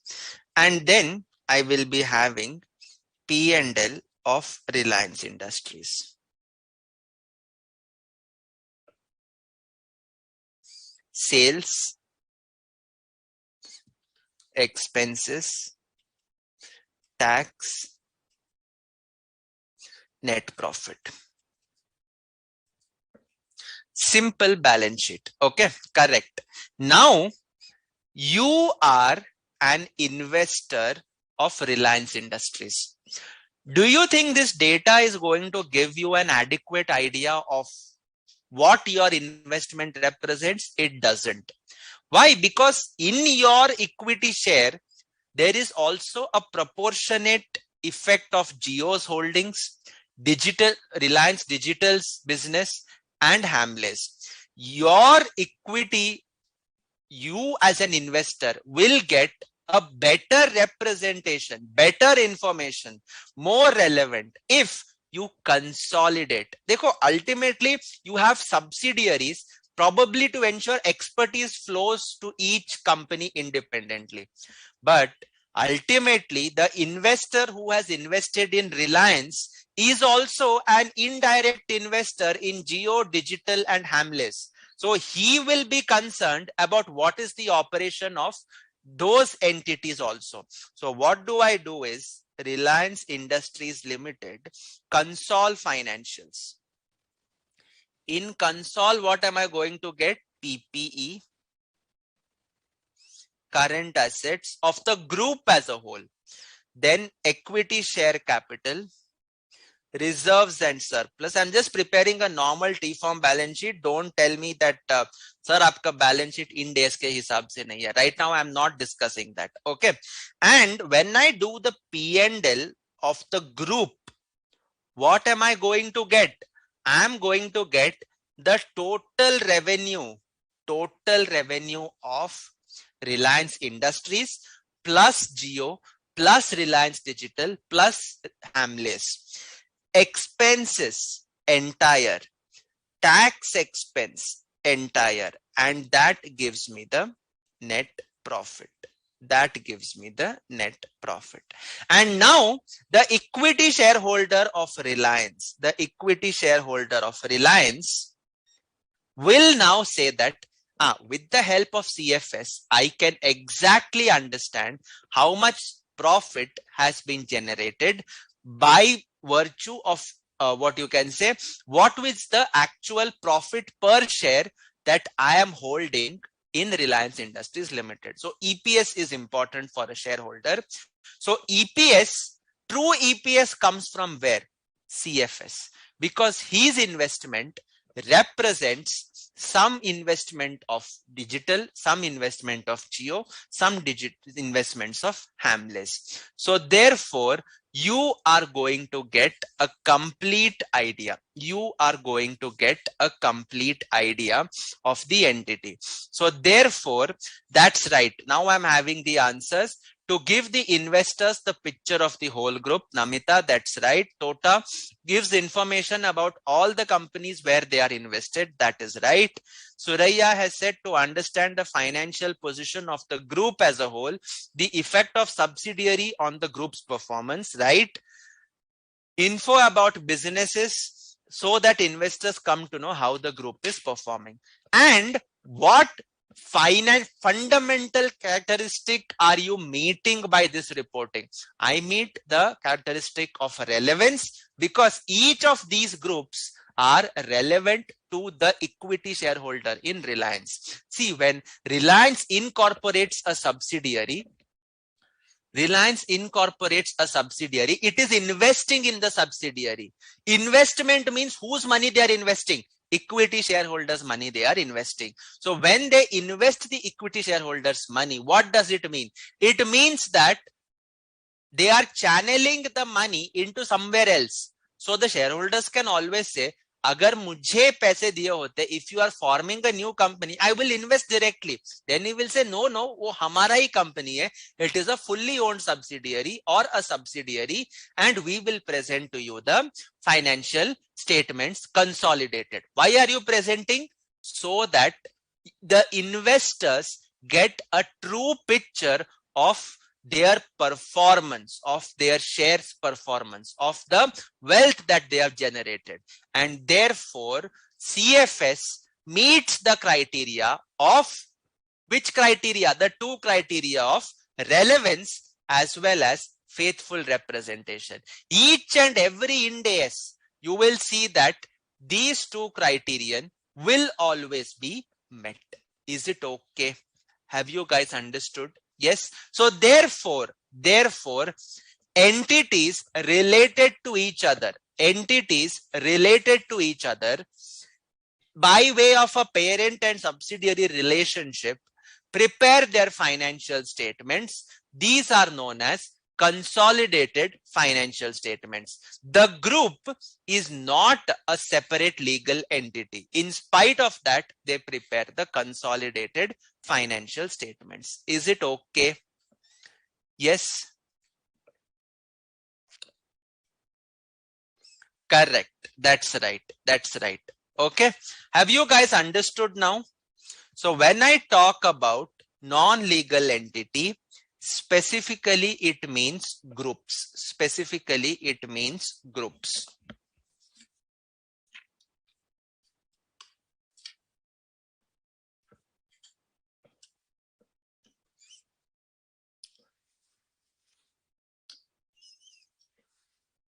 All clear? The last part of this topic, that is reporting entity, and then we shall take a break. Okay, then we shall discuss elements, measurement basis, etc. Okay, so we'll just discuss the last part. Until now, is it clear? So who can prepare the financial statements? What do we call that entity? That entity is known as the reporting entity. It could be legal entities, it could be non-legal entities. Legal entity present what we call as standalone or separate financial statements. Standalone or separate financial statements, which is what you and I have also heard in Ind AS 27. So we call this as standalone or separate financial statements. Non-legal entities connected by a parent subsidiary relationship. Connected by a parent subsidiary relationship. What do you prepare? Consolidated financial statements. This is Ind AS 110. Acha. Can I prepare? The last question now. The last question. I don't expect you to answer this, but if you answer, because why I don't expect is not because it is a personal comment, but because we don't see such things in India. Okay, but I'm just hopeful that you will answer. Can I have a situation where non-legal entities, not connected, non-legal entities, not connected by any relationship, can these entities prepare combined financial statements?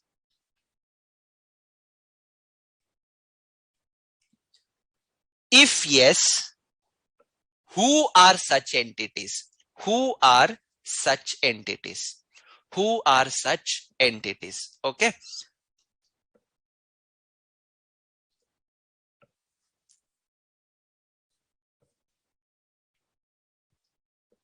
Tell me.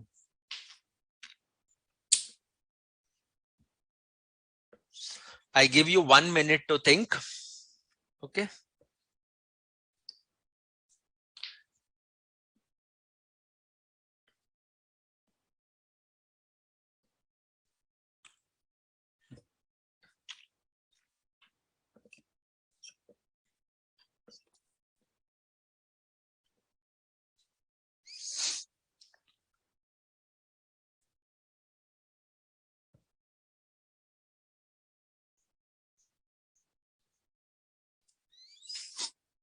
I don't expect, but if you can think, I will be very happy. Okay. I'll wait for a minute or two. And because this combined financial statements is something which you would not have prepared so far. In the Indian context, वो कभी रहता नहीं है. Okay.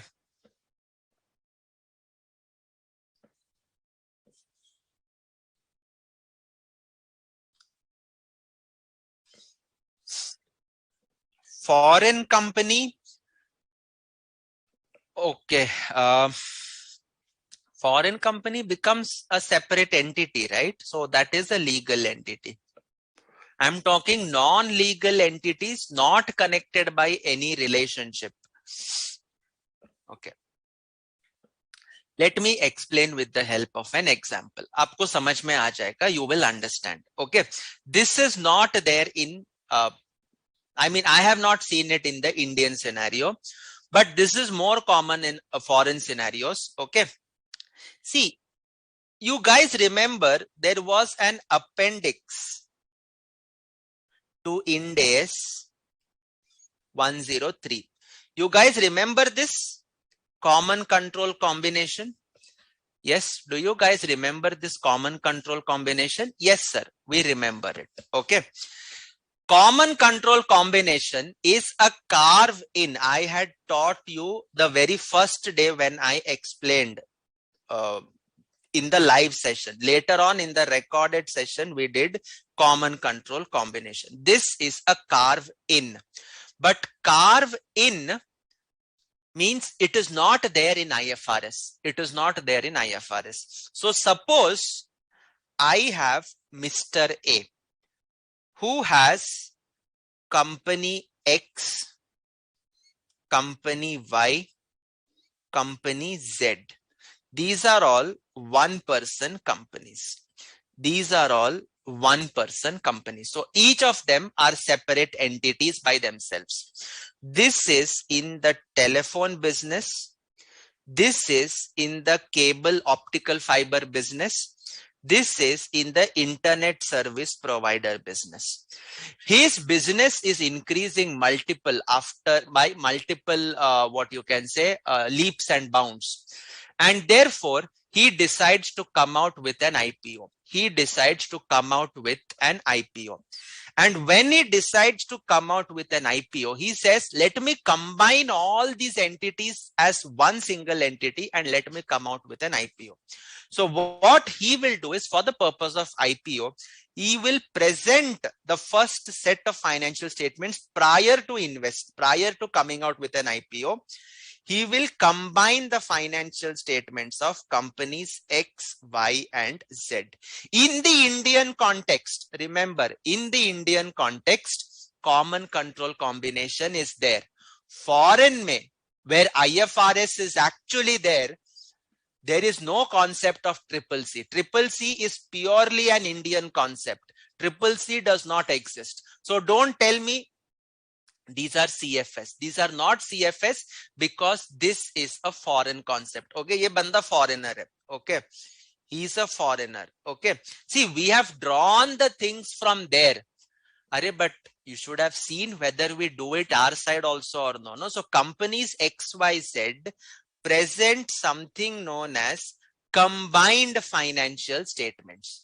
This is not consolidated. Consolidated is when it is a parent subsidiary relationship. This is a combined financial statement. That means what? You are combining XYZ's assets, liabilities, etc. Why are you combining? Because all three of them are controlled by Mr. A. It is a triple C in Indian context. In foreign concept, it's not there. But this company wants to come out with an IPO. And therefore, to help the prospective investors understand the assets, the liabilities of the entity, we will prepare something known as a combined financial statement. This combined financial statement of X, Y, Z is not a separate legal entity. It is not a separate legal entity. Okay. Likewise, if I further build up on this, Mr. A is owner of company X and company Y. Mr. B is owner of company Z. Now, can you combine? Yes, you can combine. It won't be a triple C also, but then also you can combine the financials and present the data to prospective investors for the purpose of investment, So X, Y, and Z together will join hands and present something known as combined financial statements. So combined financial statements, where do you see it? Normally for IPOs, for spin-off, for private, private acquisitions or private fundings, you get to see these kind of combined financial statements. India mein it's not there specifically. I have not seen it. Okay, I'm not saying legally it's not possible, but it is typically common in foreign companies. Why common in foreign companies? Because foreign companies don't have triple C. Here we have triple C. So therefore, XYZ would be consolidated under triple C here. However, it's not there. So it is a foreign concept. So combined financials, India mein it's very rare. Foreign also it's very rare. But because it is a concept, I have to explain it to you with the help of an example. Nahi to kya karte? Aap ratta maar ke aa jate and then you would not understand it. So who is a reporting entity? An entity that prepares financial statements, prepares and presents financial statements. It could be a legal entity, in which case it will present a standalone or separate financial statements. It could be a non-legal entity. Arey, please don't say non-legal as illegal. Okay, आपका कोई भरोसा नहीं है. Non-legal को illegal entity बोल के आओगे, आपके आंसर ही इलीगल हो जाएगा. It is not an illegal entity, it is not a legal entity. Okay, but they are connected by parent subsidiary relationship. So then you prepare consol financials. If it is not connected by any relationship, then you call them as combined financials when you combine it.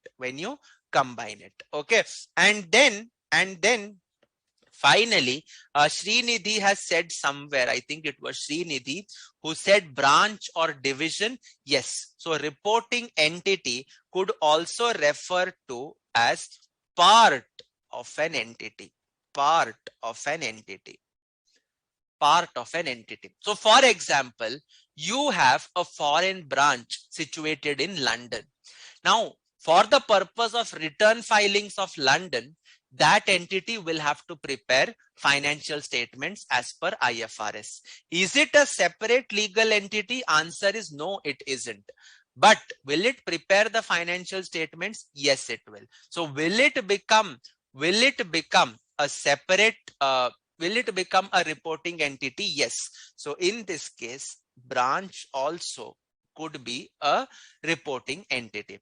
Sir, why Mr. A and Mr. B, being separate persons, prepare combined financials? They decide to join hands. They look at the synergies between themselves and they say, chalo hum log haath mila ke dhanda aage karte, we'll do our business together. So they join hands, present combined financial statements and come out with an IPO. Okay, so that is the reason A and B, though they are separate, they decide to come together. Is it okay? Have you understood the concepts till now, everyone? Are, have you understood? Some people, Kanika is fine. Sarika, are you fine? Affiliates, network, all of these, absolutely right. These become your non-legal entities which are not connected by any relationship. Okay. Any industry required to prepare financial statement of respective companies in the industry? I didn't understand this. Tota, just let me know if you can clarify me on this. No doubt, Priya has confirmed, Tota has confirmed, Kanika has confirmed. Yes, okay. All right. Namita, are you there? Suraya, are you there? Sai Ram, Srinidhi, all clear so far? Yes. So we have so far discussed the characteristics of financial statements. What do you mean by reporting period? Forward-looking data also can be presented in some cases, and who is my reporting entity. So these are the things we have already discussed so far. Okay, now you come on to the topics like elements of financial statements, and the topics now start to get interesting, as well as at the same time they are something that you already know. So what are you going to give information in your financials? Well, you are going to give financial position and effects of transactions and other events. So the first thing is economic resources is the first information that you are going to give, which we call as an asset.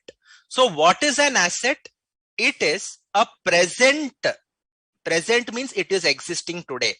It is a present economic resource. It is a present economic resource controlled by the entity as a result of past events. So there is a resource. That resource is controlled by the entity as a result of past events. And what is the meaning of economic resource is defined here. An economic resource is a right that has the potential to produce economic benefits. Okay. You remember there was a definition of asset. There was a definition of assets under the previous reporting framework. Conceptual framework के पहले एक और framework था. We used to call it as framework for presenting and reporting in accordance with Ind AS. Under that, what was the definition of assets?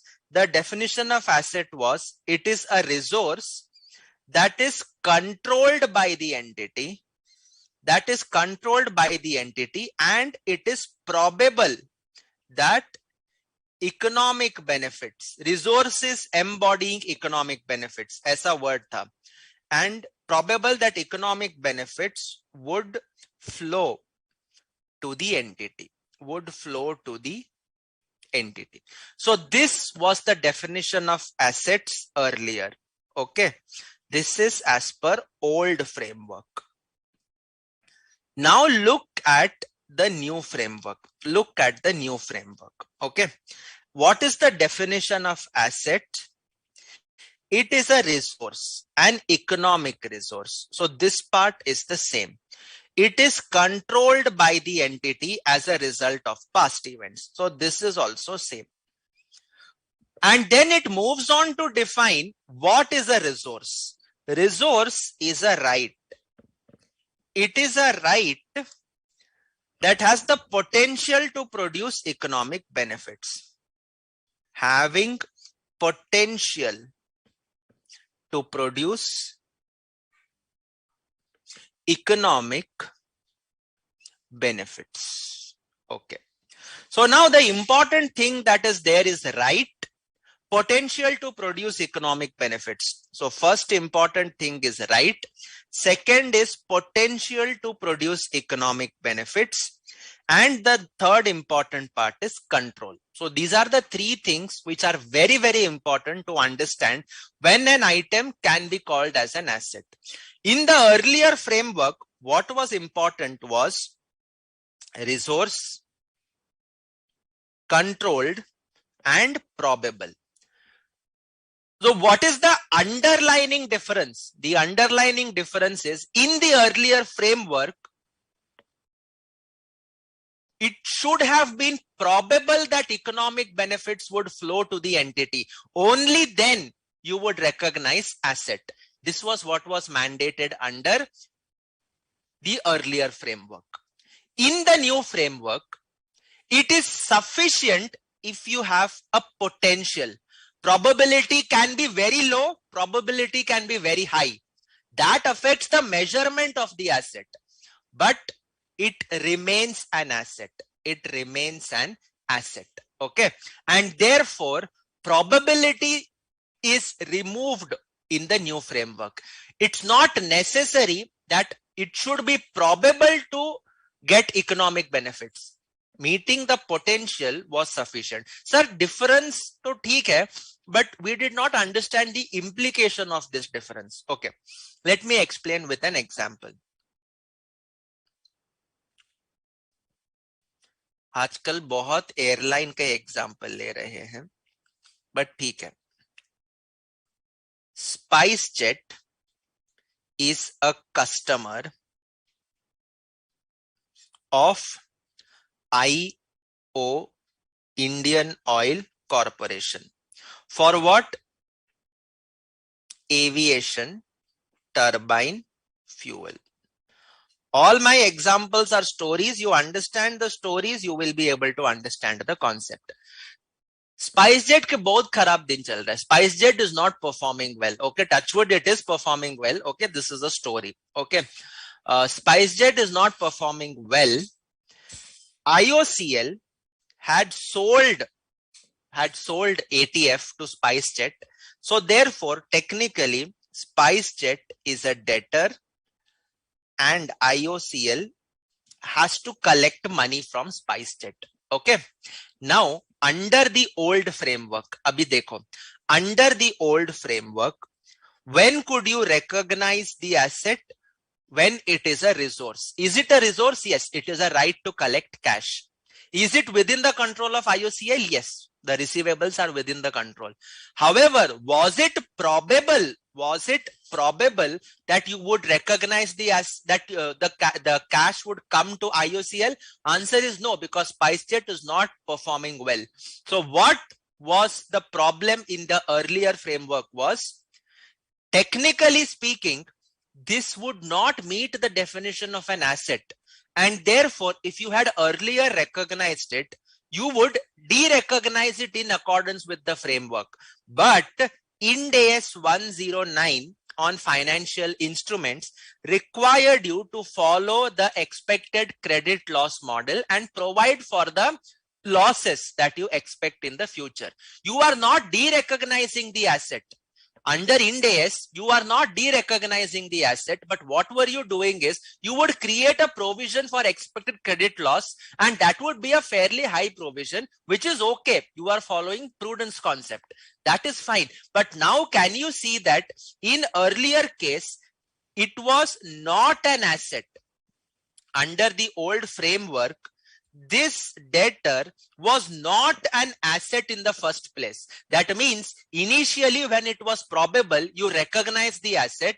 The moment it is not probable, because SpiceJet performance has gone down, net worth is negative, it has even say filed for liquidation, then though it is not sure that you are going to get the money, not at all probable. So therefore, what the framework required was, you cannot show it as an asset. In spite of that, Ind AS said, no, we will show it as an asset and we will follow the expected credit loss model and provide for the expected credit losses. The losses can go up to the amount of the trade receivable, no problem. But we will show asset on one side, and below that we will show less provision for expected credit losses. To that extent, there was a conflict.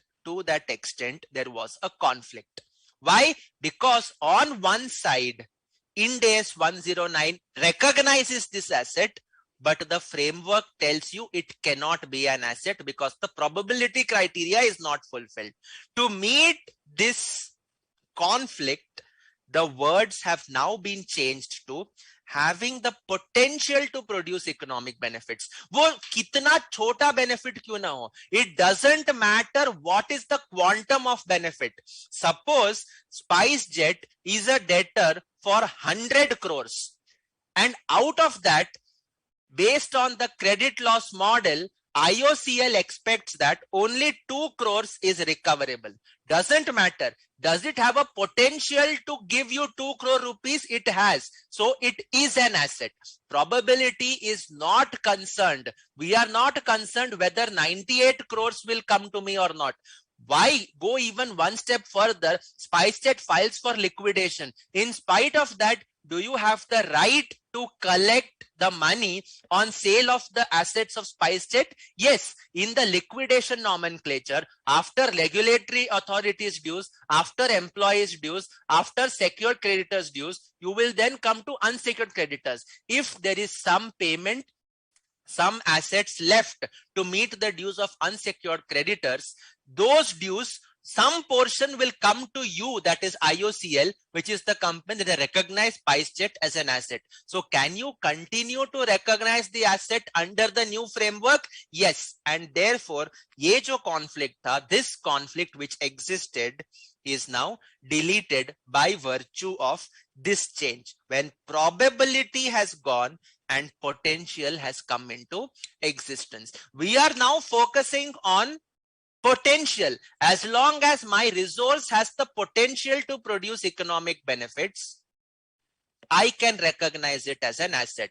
Doesn't matter whether it is a very high probability or a very low probability. It really doesn't matter. It can be an asset. Sir, but probability is very low, very, very low. It is not at all possible. It is remote. Can we still recognize an asset? Then go to the respective Ind AS. Ind AS 37, contingent assets. Do you recognize contingent assets? No, because the flow of economic benefits is not probable. It is just possible or even below possible. So what do? You disclose the contingent assets, but you show it in the notes to accounts. So it is an asset. You are not showing it in the financial statements. Financial statements is not only the balance sheet P&L.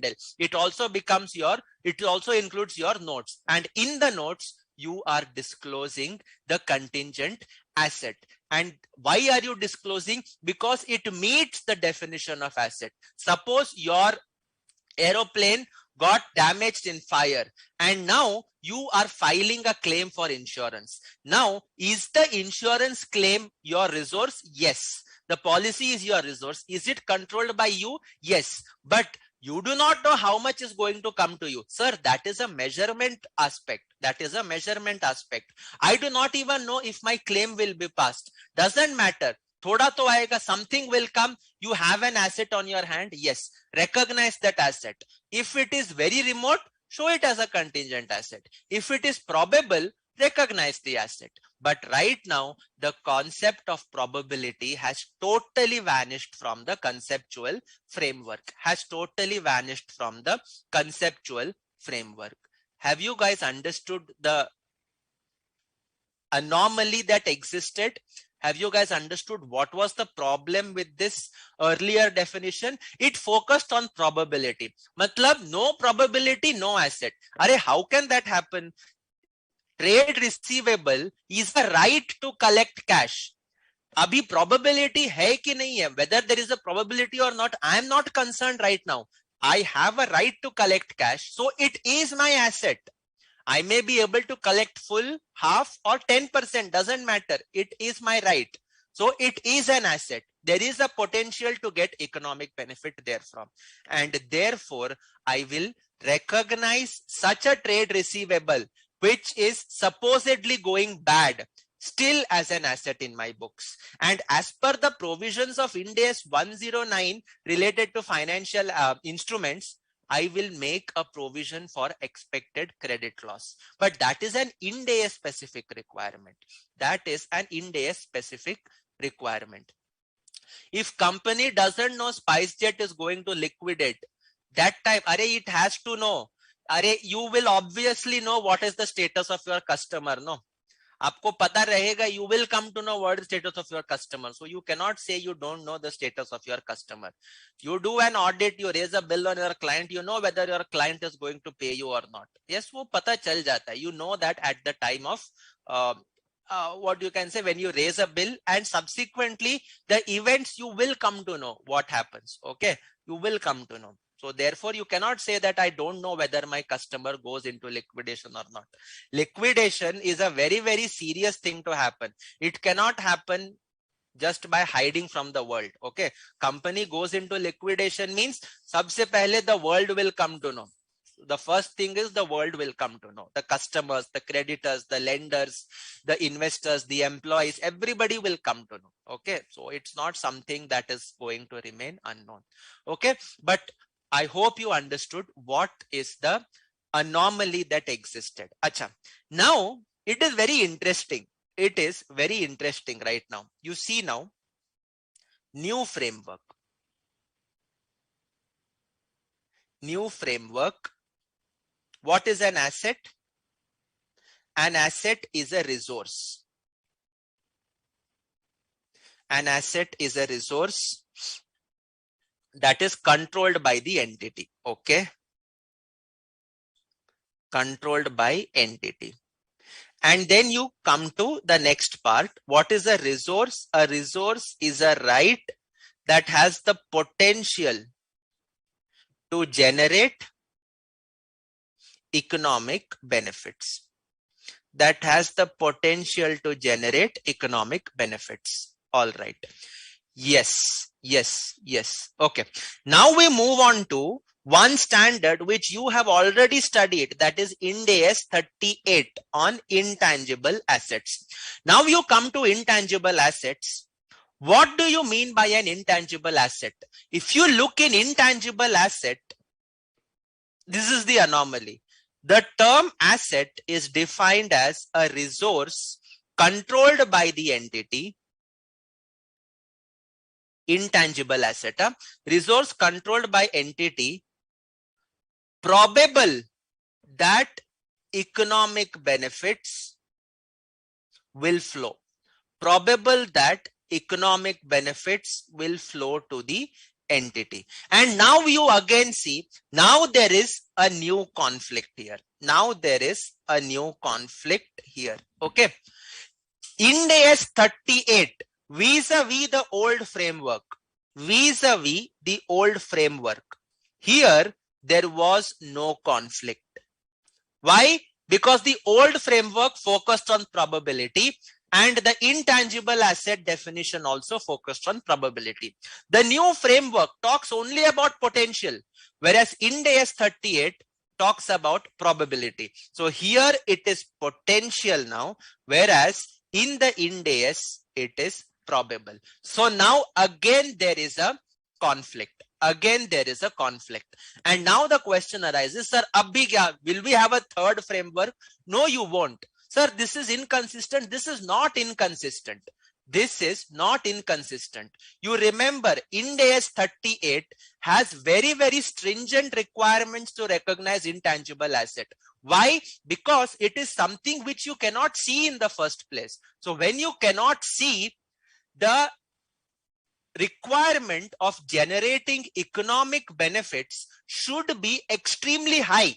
Should be extremely high. In fact, Ind AS 38 goes one step ahead and says any intangible asset, the probability criteria is deemed to have been fulfilled. If you read Ind AS 38, the probability of economic benefits flowing to the entity will be deemed to have been fulfilled in the case of Ind AS 38. This is given in the definition of internally generated intangibles. When you are producing a software, when you are producing a vaccine, the scientific know-how that you generate, it is deemed to have economic benefits. You will not check it for whether the probable benefits will flow or not. It is deemed to be probable that economic benefits will flow to the entity. This is what Ind AS 38 has assumed. And Ind AS 38 specifies that an intangible asset is a resource which cannot be seen, which cannot be touched, which is not a tangible asset, which is controlled by the entity, where it is probable that benefits will flow. Whereas the new framework tells asset is a resource which has the potential to generate economic benefits. Is there a conflict? It's not a conflict. Is there an inconsistency? It's not an inconsistency. The Ind AS on intangible assets is requiring more stringent recognition principles, more stringent recognition principles, more specific. Framework gives a general guideline. Framework gives a general guideline, whereas Ind AS 38 has given you a specific guideline. And as we all know, specific always overrides the general, and that is why we don't view it as an inconsistency. We will view it as specific versus what you can say general. Specific prevails, so Ind AS prevails. That's right, Suraya. Okay, so we never focused much on the framework, right? In fact, the framework is the bedrock of all your Ind ASs. Okay, so now this is what is there about the definition of an asset. This is what is there about the definition of an asset. Moving forward, let us now move forward. When you talk about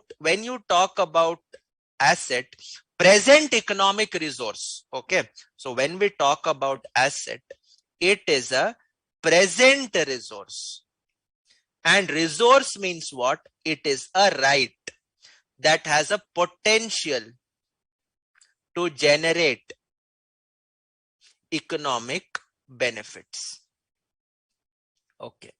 Now, these rights could be counter obligations. They could be counter obligations. For example, debtor creditor,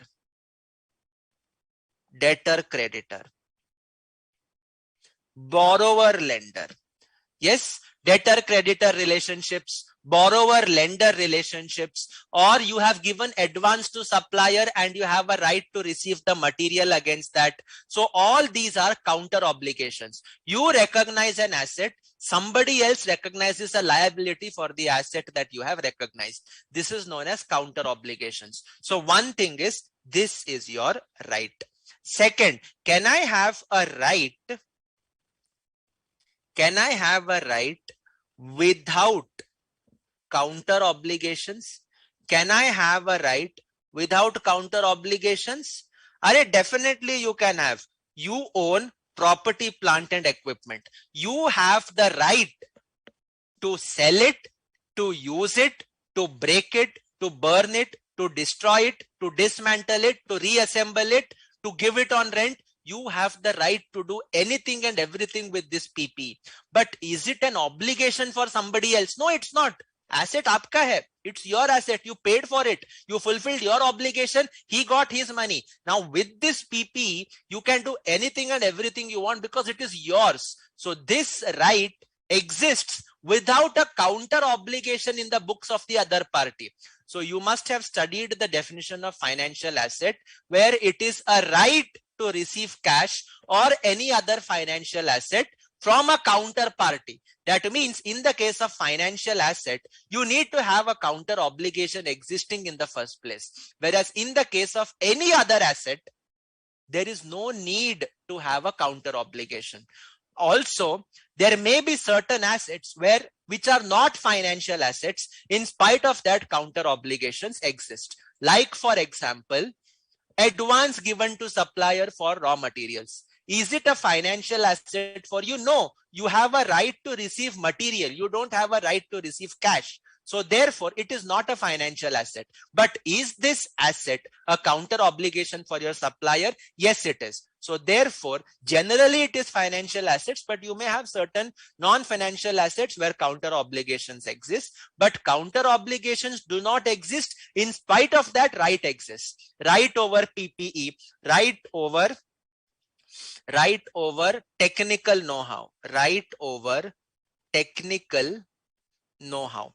You have rights that exist for this, and therefore you can do the way you want without the counter obligation, and therefore these items also become your assets. So having a right does not mean somebody should have an obligation. No, may be there, may not be there, doesn't really matter, doesn't really matter.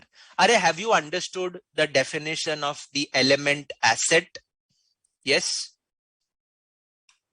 Have you guys understood the definition of asset now?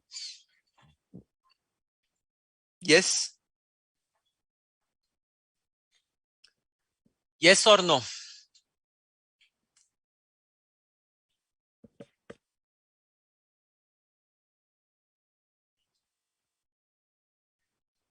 Okay. Acha. Now, suppose you own land. Suppose you own a parcel of land. You have the right to develop, right to sell, right to keep it idle, right to lease, right to give for joint development agreement, etc., etc. Okay. You can do anything and everything with it. Okay. Now, each of these are separate rights. Each of these are separate rights. And each of these rights have a separate cash inflow. The nature of cash inflow is different in each of these rights. In the case of right to develop, you will develop the land, you will construct something on that, and then you will sell it. So therefore, your revenue or your economic benefit will come from sale of units. Right to sell the land, it will come from selling the land without developing it. Right to keep it idle, then your economic benefit is in the form of increase in the price of the land, that is capital appreciation, which is investment property under Ind AS 40. Right to lease, you can give it on lease and you can collect lease rentals. Right to give for joint development arrangement, you give it for joint development, he will sell something and give you, you will get some amount from sale of land as a lump sum, and you will also get part constructed units for yourself. So therefore, in each of these cases, the right is a different right. Yes, the inflow is different from each other. So now you tell me, will you recognize each of these rights separately in the balance sheet, or will you recognize all these rights together under the heading of land? What do you think? What do you think? Each of these rights are different. Yes, development is different, sale is different, capital appreciation is different, leasing is different, giving for joint development agreement is different. Is the cash flow nature different in each of these 5-6 cases? Yes, it is. So in your balance sheet, when you have land with you, have you ever thought of it? ये land के इतने अलग-अलग uses है. You have so many different uses of this land. So do I recognize right to develop separately? Do I recognize right to sell separately? Right for capital appreciation separately? Right to lease separately? Right to give up for joint development arrangement separately? Do I recognize it like that? Or do I simply show it as land? The answer is, I will simply show it as land, because all these rights are ultimately linked to the fact that the entity is owning the land. The entity is owning the land. So therefore, when I show land in the balance sheet, it's not just the physical parcel of land which you can go and see there. Rather, that land is a bundle of all these rights put together. That land is a bundle of all these rights put together, along with what? Along with your control over that land. Along with your control over that land. You would probably have constructed compound walls. You would have security to look after that land. all these are exhibiting your control over that land. In the sub-registrar office, the land is in the company's name. This shows proof of ownership. So therefore, all these things, all these rights are nothing but offsprings of the asset land, and therefore we show it as one asset under property, plant and equipment as land. But it is a bundle of all these rights put together. Ultimately, it is a bundle of all these rights put together. Okay, you will have to think it off like this, so then it starts to get more interesting. Okay, so now that concludes our discussion, I guess, on assets. Yes, and okay, sometimes there may be an existence uncertainty. Your vehicle got damaged in an accident.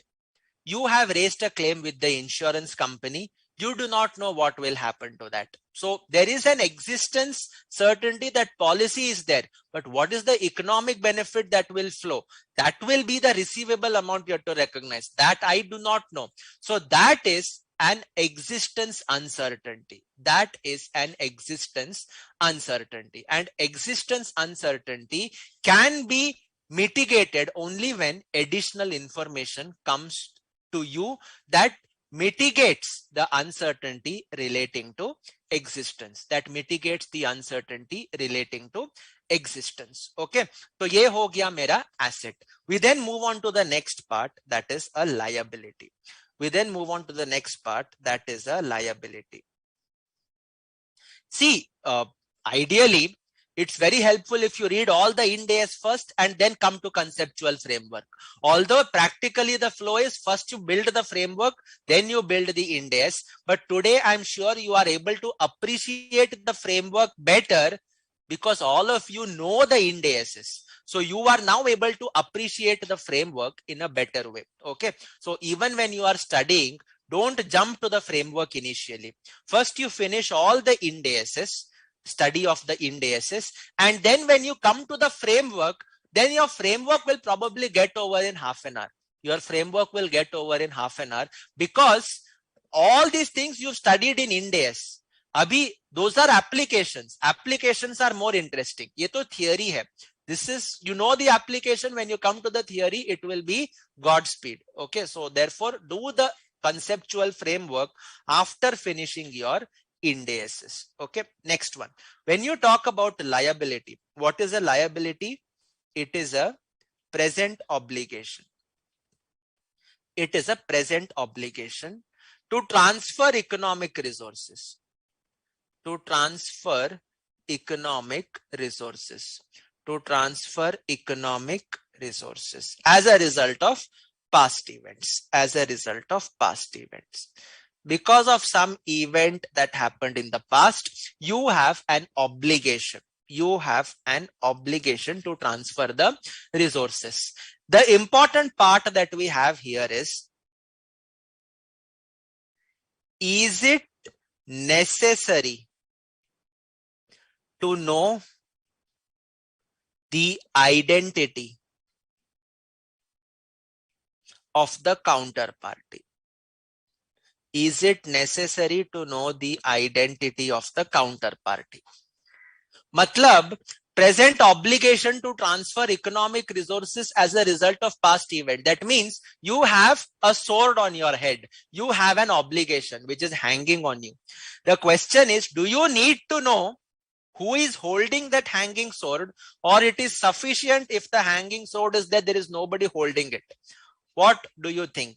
Is it necessary to know the identity of the counterparty? If no, give me an example of a liability where the counterparty's identity is not known. Understood my question? The more you participate, the more it gets interesting. Okay. My question, should I know who is the owner of a liability as a reporting entity, or is it sufficient if I know that there is a liability? It's not concerned with whom I have to pay it to.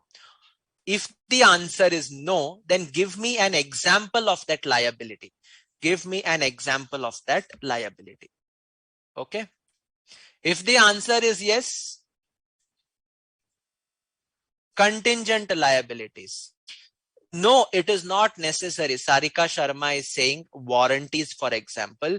Sumit Jain is saying contingent liability. Right now, I have not come to contingent liabilities, Sumit, but I'll be covering that immediately after liabilities. Okay. Any other answers? Okay. So Sarika Sharma has said warranty. Yes. Now see, the issue with warranty is you must have done Ind AS 115 or you would be doing it. Okay. So normally along with sale, when you build in a warranty, see what used to happen in AS9 was, in AS9, that is revenue recognition, you would recognize the sale and you would recognize a warranty liability or a warranty provision, जिसको हम बोलते हैं. Okay, warranty on uh, warranty provision. However, under Ind AS 115, what you are going to do is sale plus warranty. Along with that, when you do it, you will split the consideration into two parts, and as and when the performance obligation is fulfilled, you will recognize the revenue. So in AS9, it was kind of recognizing the entire revenue early, whereas Ind AS 115 says that you delay the recognition of revenue. On sale, you recognize when the control over the asset is transferred. The warranty you recognize over the period of time when you have when you are guaranteeing the warranty arrangement. Okay, so now there won't be a provision for warranty under Ind AS 115 in this case, because the warranty provision itself is eliminated because my revenue recognition is delayed under Ind AS 115 because of the 5-step model. Because of the 5-step model. Okay. All right. Now, the question is warranty provision. So under AS9, she was right. Identity is not known. Okay. All right. Great. Manoj Bhai, he has said you have to know because we cannot pay to any ghost or somebody. Okay. Great. I'll give you one example. You will all understand it immediately. Most of them are saying not needed, not needed. Okay. All right. But look at this now. You have studied property, plant and equipment. Apply what you have studied. In property, plant and equipment, there was something known as decommissioning liability. Aha, there was something known as decommissioning liability or site restoration cost. Site restoration cost, provision for site restoration cost. What we used to do, today I construct an oil rig. I have an obligation to rectify or make good the ocean bed after 40 years. Do I know whom I will contact after 40 years? I do not know. But do I have an obligation hanging on my head? Yes. What is that obligation? After 40 years, you have to rectify the seabed that you have drilled to collect the oil from. So do you have the obligation today? Yes. The moment you drill it, the obligation is yours. So therefore, there is no returning back. Provision means what? Uncertain, a liability with uncertain timing or amount. I do not know the amount. I know the timing after 40 years. Do I know to whom I have to pay? I do not know. So I make a provision. Provision bhi to kya? It is a form of a liability. Liability is certain. You know the amount, you know the timing, you know the person. Provision also is a liability in layman's terms. Only thing is I do not know when I have to pay or I do not know the timing of the outflow. So therefore, this is a liability where I do not know the identity. So knowing the identity of the counterparty is not required. Knowing the identity of the counterparty is not required. वो कोई भी हो सकता है.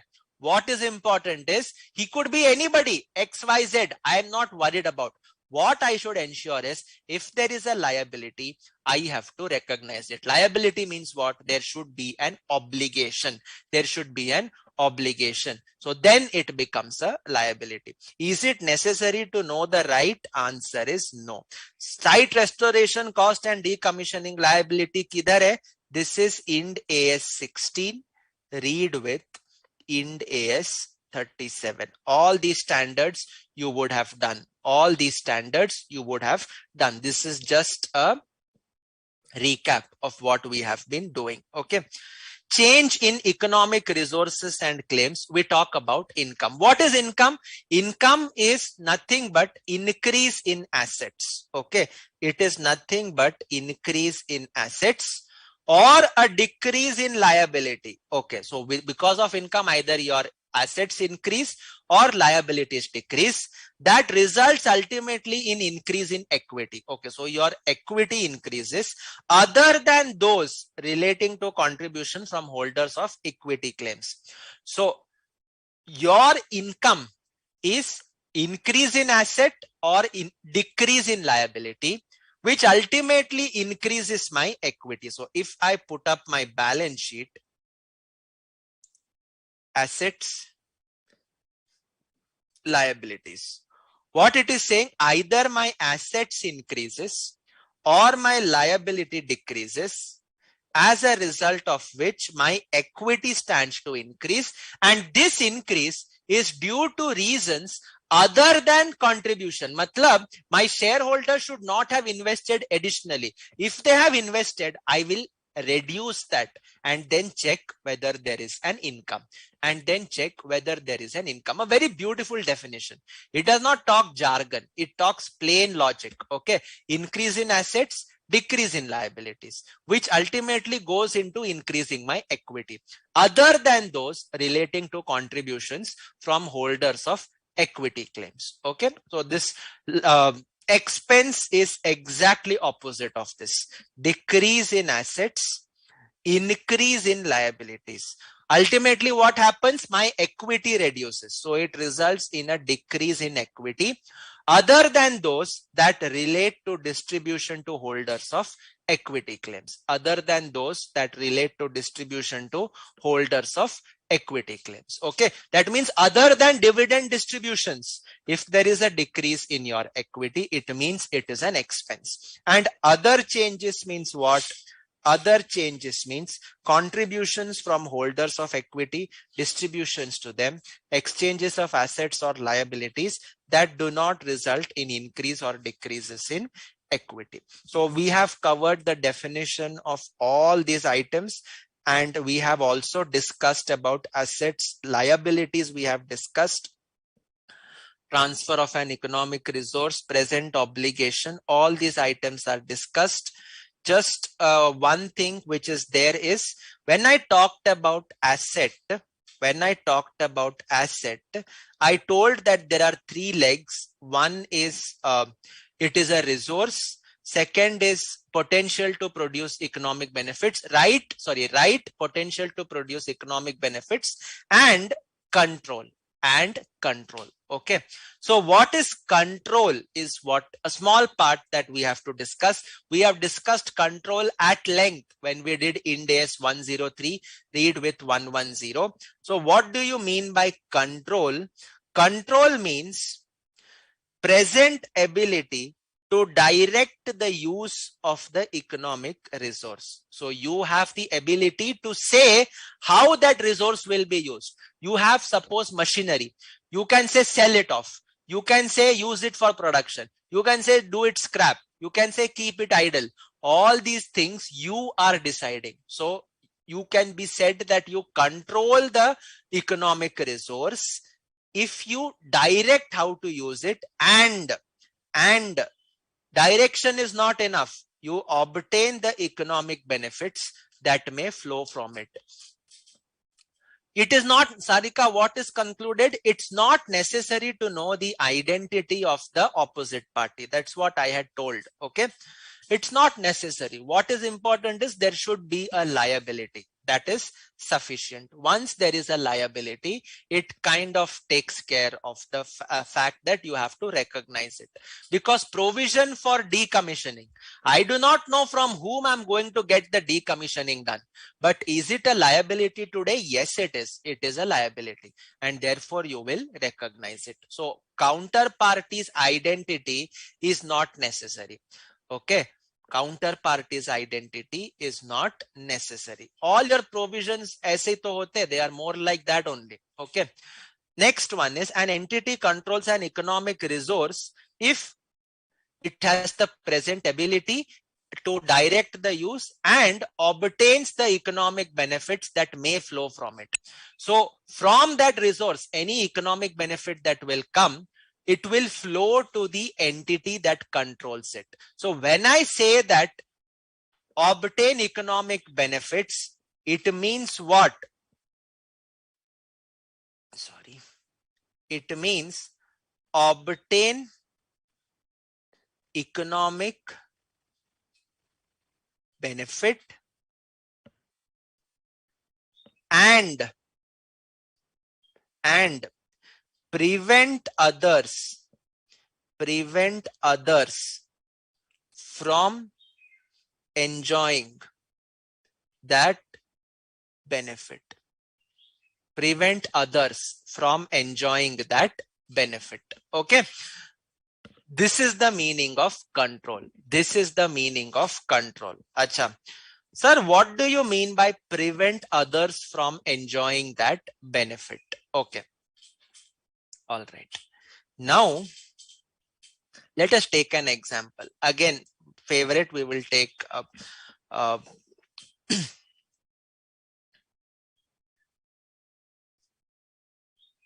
Reliance Industries Limited has a chartered plane. This chartered plane is situated in, not chartered plane, sorry, it has an aircraft. Chartered plane means somebody owns it. It owns an aircraft. Okay, it owns an aeroplane. This aircraft is situated at the hangar of Mumbai Airport. Whenever Mukesh Ambani has to travel by the aircraft, he will first come to Mumbai Airport. He will first come to Mumbai Airport and then he will board the aircraft. Mumbai Airport mein, we have each one of you who also have the right to enter Mumbai Airport to board your scheduled flights. So, Reliance Industries has a right, Mukesh Ambani representing Reliance Industries has a right to enter Mumbai Airport to go to his aircraft. Now, that right which he has does not mean Mumbai Airport is Reliance Industries asset. It does not mean that. Why? Because Mukesh Ambani, whatever he may be, however big he may be, can he prevent you from entering Mumbai Airport? No, he cannot. Mumbai Airport is a public asset. Mumbai Airport is a public asset, and therefore the benefits of the public asset are enjoyed by the public. It may be a privileged individual like Mukesh Ambani. It may be normal people like us. But each of us enjoys this asset. It is not our asset because though we enjoy, we cannot prevent others from enjoying that benefit. Roads, for example, you have developed a residential complex and in front of your complex, a beautiful highway is passing through. Because of that highway, you are getting benefits in the sense the cost of your flats goes high. Can you say that the road is my asset? No, it's not. You are getting the benefit, yes, but can you prevent others from enjoying the benefit? Suppose on the same highway adjacent to that, 2 kilometers away, somebody else comes up with a township. Can you say no vehicle should pass in front of their township? Can you say that? No, you cannot. You cannot prevent that other township to enjoy the economic benefit. And therefore, that road strip, does not become your asset. That road does not become your asset. When you talk about asset, there must be control. And the control means you must get economic benefits, and the other important part of that is you must prevent others from enjoying that benefit legally. Okay, legally. PPE is yours. You will prevent others from enjoying the benefit of that PPE. If you're unable to prevent that, then it is a general asset. Then it is a general asset and everybody gets economic benefit. So it is not in your control. It will not be your asset. It will not be your asset. Okay. All right. So that completes my discussion on incomes, expenses, assets, and liabilities. In all cases, it includes prevent others from getting economic benefits. Yes, when we talk about control, it always means I get the economic benefits and I prevent others from enjoying that benefit. You have a house, it is in your control. Why did you say it is in your control? Because you can decide who enters that house. You can decide. You can prevent a stranger from entering that house. So therefore, we can say that you have control over that asset. You have control over that asset. Is it okay? So that concludes our discussion on the elements. Yes. Definition of liability we have done. Present obligation, executory contracts, all these you can go through. It's not very difficult. Okay. Equity, you know, it is the residual claim. From assets, you deduct the liabilities, that becomes your equity. Definition of incomes and expenses we have discussed. Okay. Now the question is, when do you recognize your elements? When do you recognize your elements? So in all your standards, that's right, Manoj bhai. That's right. Okay. It is a public property. So no one can restrain to enjoy the benefit. That is why your public properties, though you are getting the benefit, it is a resource for you. You are getting the benefit. In spite of that, you cannot say that it is your asset. Indigo lands its aircraft at Mumbai airport from where passengers board. So it is a resource. The airport is a resource. It is getting benefits. Passengers board from Mumbai airport. Can Indigo say Mumbai airport is my asset? No, it cannot, because it cannot stop Vistara from landing. It cannot stop SpiceJet from landing. It cannot stop Emirates from landing. So it is a general asset. It is a public asset, and therefore it is not within the control of Indigo. Okay. All right. The recognition process. What do you mean by recognition? Well, recognition is the process of capturing for inclusion in the balance sheet an item that meets the definition of one of the elements. Simple. Meets the definition of element, you recognize the asset. So all these things, you know it. Okay. Opening balance sheet, you start with opening balance sheet. You record items of profit and loss. You record changes in equity. So what does it give you? It gives you the closing balance sheet. Remember, an asset or liability can be recognized, or income, expense, equity, whatever it is. It can be recognized only if it meets the definition of elements. Only if it meets the definition of elements. And what are elements? Those 5 elements of the conceptual framework. Okay. If after recognizing any one of these elements, you do not meet the criteria, or you transfer, or you extinguish a liability, you repay a liability, you collect a receivable, then what you have to do? You will have to de-recognize it. You will have to de-recognize it. So typically, when you recognize income, income means what? Incomes are credited. So what are you going to debit? Debit will be either your assets go up in the form of cash and cash equivalents, or assets in the form of trade receivables go up, or the third thing is your liability goes down. Your liability goes down. For example, you collected advance from a customer and now you have supplied goods to him.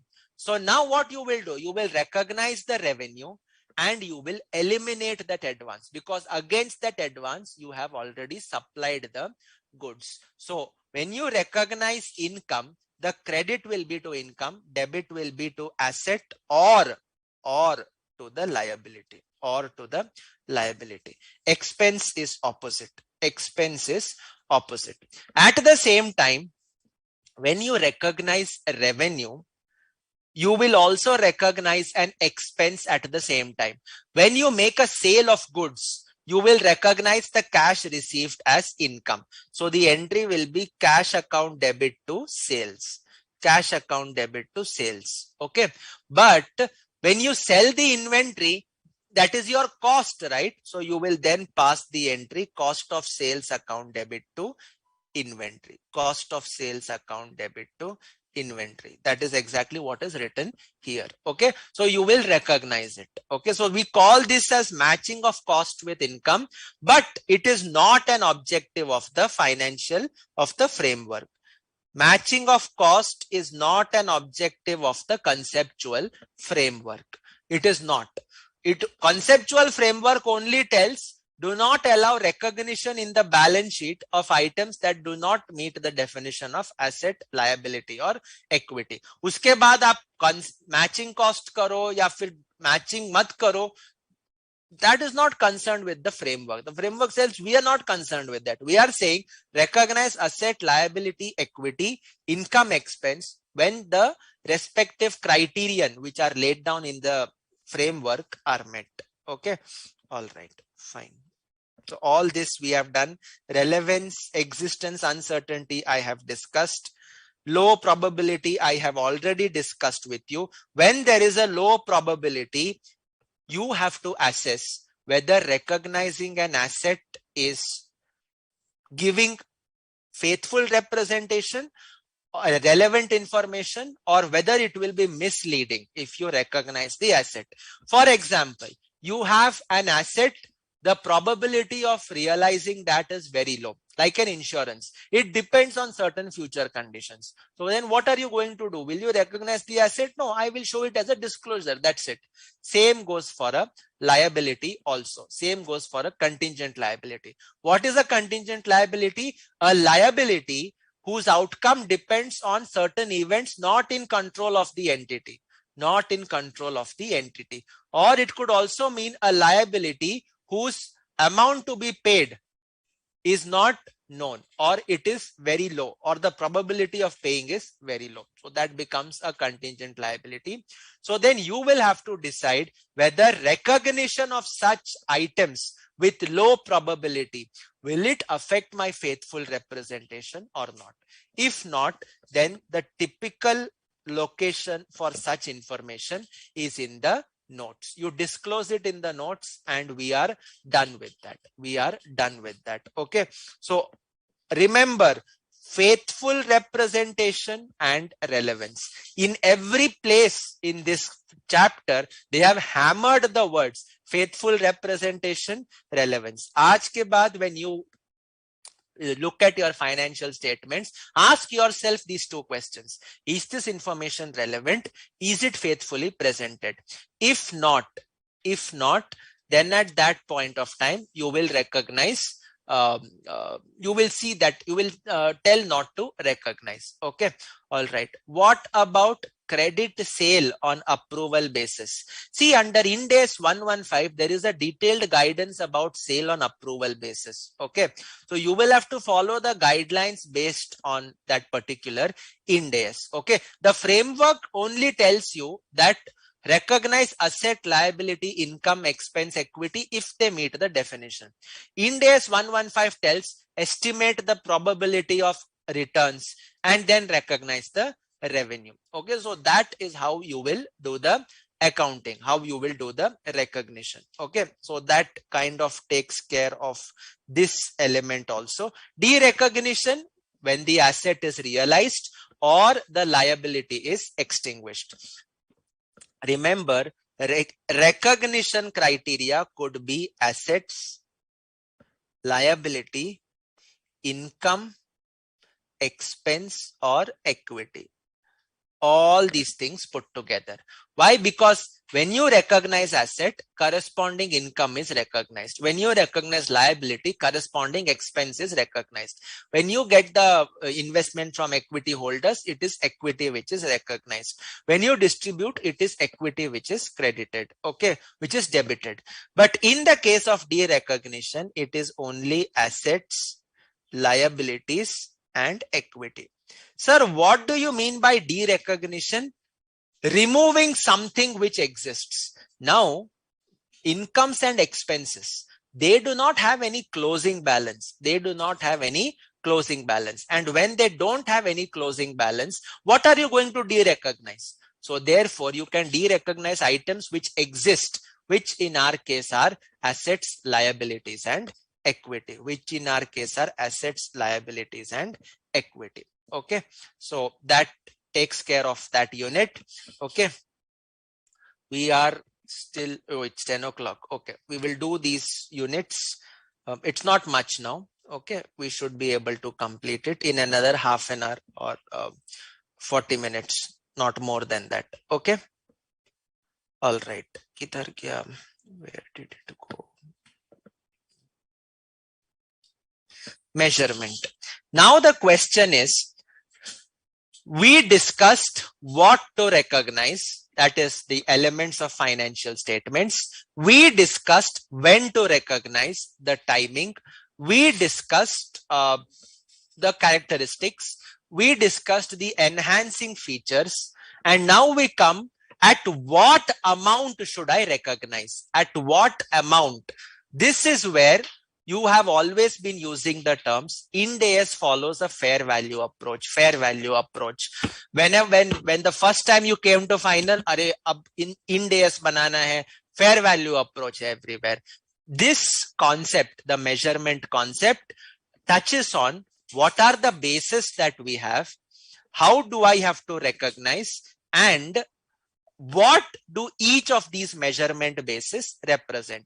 So there are two measurement bases. One is historical cost and the other is current value. Historical cost is the cost model. Current value has again three categories: fair value, value in use for assets, fulfillment value for liabilities, and current cost. Okay, what do you mean by historical cost and current value? Historical cost means what? Derived from the price that existed on the date of transaction. Price that existed on the date of transaction. Current value, you will use the information at each balance sheet date. Current value could be any of the three options. Historical cost is only one option. Okay, so therefore current value could be any of the three.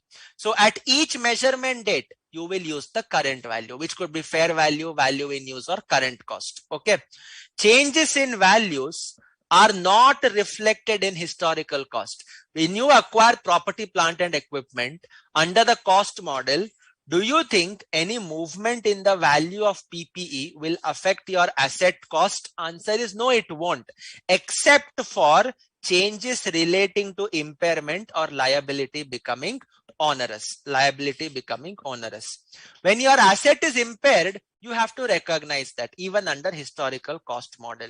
When liability becomes onerous, that means the benefit that you are going, that means the what you can say, the cost of fulfilling the liability increases.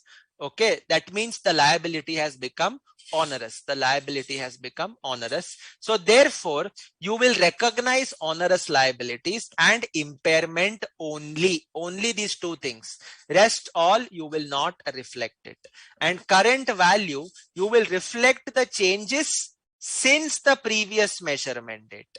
That means at each balance sheet date, you will do a fair valuation or a revaluation, whatever it is. Okay, so you will reflect the changes since the previous measurement date in estimates of cash flows and other factors reflected in those current values. So that is what is your measurement distinction: historical cost and current value. Okay, when you talk about historical cost, ye to fatafat hoga. What is your component? The first is the cost of the asset, which is consideration plus the transaction cost. In the case of liability, what it is? Liability is at amortized cost. Consideration received minus the transaction cost. Okay. The changes that arise in an asset is on account of depreciation or amortization, which is consumption of part or all of the economic resource and constitutes the asset. When you recognize depreciation, it means you are writing off that asset over a period of time. So that is what is the change that you are having. The liabilities, you don't have such kind of a concept. Okay. Then when you get the payments from your assets in respect of your assets, then what are you going to do? You will take it to extinguish that asset. And when you repay your liabilities, you will extinguish it. Repay the liabilities or deliver the goods. Okay. Making payments or by delivery of goods, you will extinguish. This is all under historical cost. Or impairment will be recognized. Impairment will be recognized or onerous liability will be recognized. When the liability that you have, the value of that has gone up. The value of that has gone up. So that means the liability has become onerous. And subsequently, any interest on to reflect any financing component also you can recognize. You can recognize. Okay, so this is your brief picture on historical cost. Quite simple actually. Okay, quite simple. It's what you have already been doing. When we talk about current value, this is also quite simple. You talk about exit price and entry value. Okay, so ye raha exit, ye raha entry. Exit price means price to sell an asset or transfer a liability. Price to sell an asset or transfer a liability. Entry value means price to purchase an asset or a liability. Price to purchase an asset or a liability. Okay, so now generally, if transactions happen normally, then exit value and entry value are the same. Generally, if transactions happen on fair terms, then entry value and exit value are the same. Very simple, no? Suppose I have this bottle of water. I sell it to you for 20. We are unrelated parties. Okay. So now for you, the entry price is 20. For me, the exit price is 20. Okay, so that is what is the meaning of exit price and entry price. Mostly it is the same, but in some cases the exit price is different, which is fair value or value in use. Okay, fair value or value in use. These are the concepts of fair exit value. Okay, these are the concepts of exit value. This is from the perspective of the market participant. What fair value is from the perspective of market participant, exactly what is defined in Ind AS 113. Exactly what is defined in Ind AS 113. Whereas value in use or fulfillment value of liability, this is entity specific. This is entity specific. It always talks about what are the cash flows the entity will generate, what is the disposal value of this particular asset. All these things make it entity specific. Make it entity specific. Okay. Value in use. Value in use. Okay. Value in use is nothing but present value of the cash flows.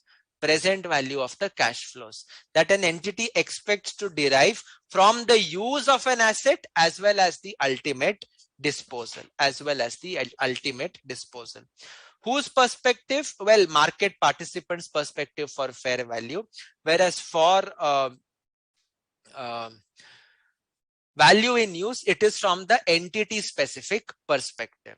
How is it determined fair value? Well, you can directly observe active markets or by using measurement techniques. We have done this in 113.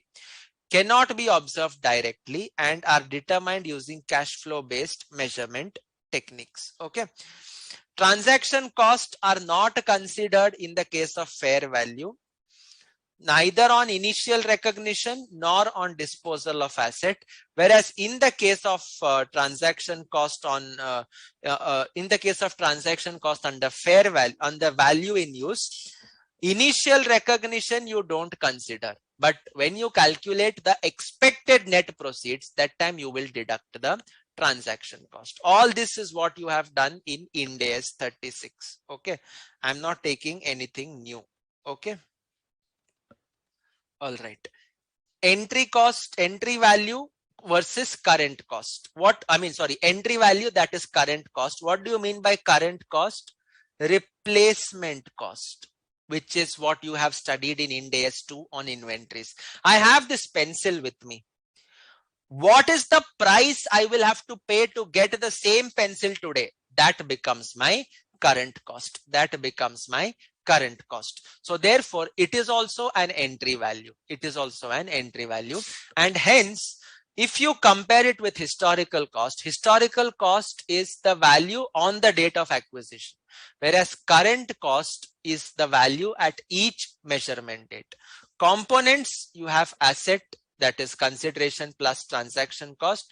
For liability, it is consideration minus transaction cost. Okay. Whereas in the case of current cost, it is the consideration that would be paid. How much will I pay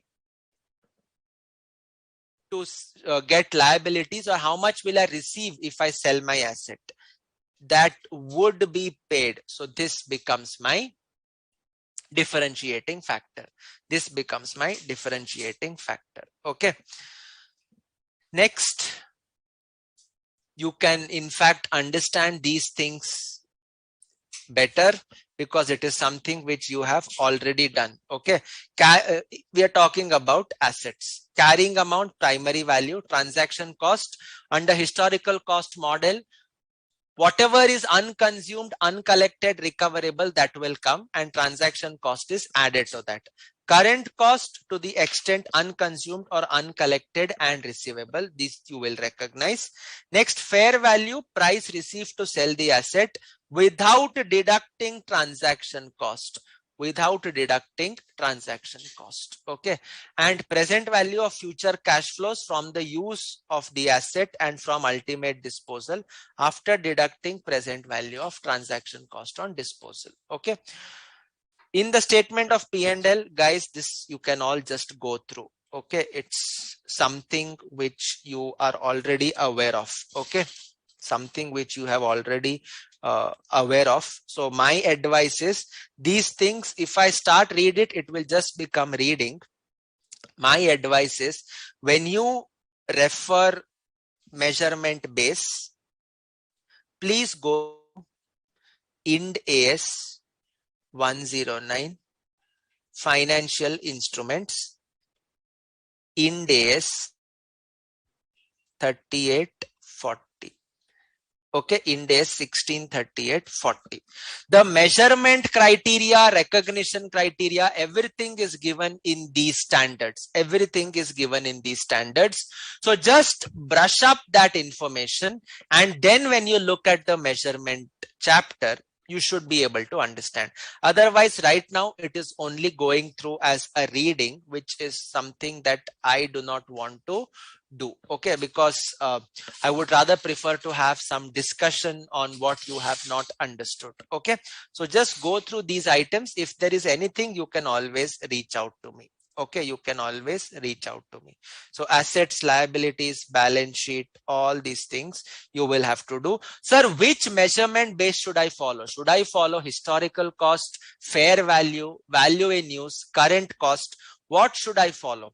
Well, you will obviously have to consider relevance, faithful presentation, consistency, certainty, asset or liability, contribution to future cash flows, which is absolutely what we have been doing right from the morning. Look at the relevance, look at the faithful representation. You cannot record a derivative using amortized cost model. Sir, why? Are Baba, derivative ka value, the value of a derivative changes with the change in value of the underlying asset. So therefore, for something whose value keeps on changing, how can you follow amortized cost? That becomes that does not become faithful representation. That does not become faithful representation. You will have to recognize, you will have to follow the fair value model for derivatives. However, suppose you are having an investment in a fixed deposit, which you have held solely for the purpose of collection of principal and interest. That is SFPPI model, solely for the purpose of principal and interest. Now here, do you think you will calculate the fixed fair value of the fixed deposit? Nahi hoga. You are holding it solely for collecting cash flows in the form of interest and principal, and therefore that will be measured using which cost? Using amortized cost. You cannot follow the fair value to your fixed deposit, because the purpose is only for collecting principal and interest. Okay, so this is what you will have to look into. It is again looking at relevance and faithful representation. From that prism, from that glasses, this makes infinite sense. Okay, so any information, whenever you are presented with an option, you have to ask yourself whether this presentation gives relevance, whether it enhances my faithful representation. If yes, go ahead. If not, if it makes it misleading, you can always skip presenting in that particular fashion. Okay, so this one example, just go through. It is a simple example of a factoring arrangement. The factoring arrangement does not mean I have to de-recognize my receivables, because it appears that the credit risk remains with the party. The credit risk remains with the party. Okay, so this one you can all go through. I have discussed this question with you. Okay, Ind AS 38 and the framework, whether there is any conflict. Directors are particular about usefulness. They have opined that although Ind AS implement a fair value model, they fail in reflecting the usefulness, as they do not reflect the financial value of the entity. Ind AS financials never give the value. They represent the data. The value is derived by analysts based on that data. Okay, so therefore they do not reflect the financial value of the entity. And discuss the view as regards use of fair value. Well, the fair value cannot be used in each and every transaction. It will be used for some assets, some liabilities. Yes, it is again a mixed approach. It is again a mixed approach. Okay, so discuss the views as regards the use of fair value in Ind AS, and the fact that Ind AS do not reflect the financial value of an entity. They do not. It is not a special purpose financial report. It is a general purpose financial report, and therefore you will recognize it as it is. They are not meant to give the value. वो purpose ही नहीं है sir हमारा. Giving the value of the entity is not our purpose in the first place, and therefore it is not going to be affected. Okay, so you will have to tell in that particular manner. You will have to give the answer. Okay. All right. Everywhere you see comparability, enhancement, etc. Okay. Measurement of equity, more than one measurement base can be used. More than one measurement base can be used. So if you have an interest bearing financial asset, you can use FVT OCI, where the interest goes to P&L and the changes in fair value goes to other comprehensive income. So you can go through these things. It's not difficult, because you have done. Everywhere you see comparability, understandability, verifiability, all these things you have already done. Okay, so when transactions, the next thing is fair value, where transactions could be on market terms or could not be on market terms. So when they are on market terms, then normally the cost is similar to the fair value. Cost is similar to the fair value if it is on market terms. Okay, therefore whether historical cost or current value is used, the same basis is also normally appropriate at initial recognition. Exchange of asset or liability, then initial measure determines whether any income arises from the transaction. Okay, so you calculate the fair value and do it. Okay, not on market terms. You got land in the form of a government grant. That is not on market terms. That is not on market terms. You give a loan to subsidiary at a concessional rate of interest. That is not on market terms. Liability may be imposed by penalty. Liability may be imposed by legislation or regulation. That is not a market term. Okay. So now in this case, what are you going to do? Measure the asset or liability at deemed cost. Measure the asset or liability at deemed cost. You got land. If you don't show that land in your books, how are your books giving a faithful representation? They aren't. So you will have to show the land at a particular value, Okay. In some such cases, a current value is used as a deemed cost. A current value is used as a deemed cost on initial recognition. That deemed cost is then used for subsequent measurement at historical cost. So when you receive land from government by way of a grant, you will recognize that land based on the market value, based on the fair value to say. Okay. If you give loan to a subsidiary at concessional rate of interest, you do a fair valuation of the loan. Whatever is the fair value, recognize the liability. The difference between loan given and fair value is probably going to be the equity infusion in the subsidiary. So you will recognize it as an equity. You give loan on concessional rate to your employees.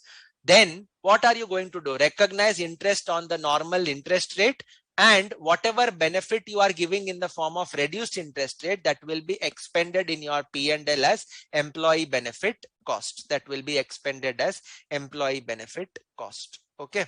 So can you follow more than one measurement basis? Yes. Yes, you can. Okay.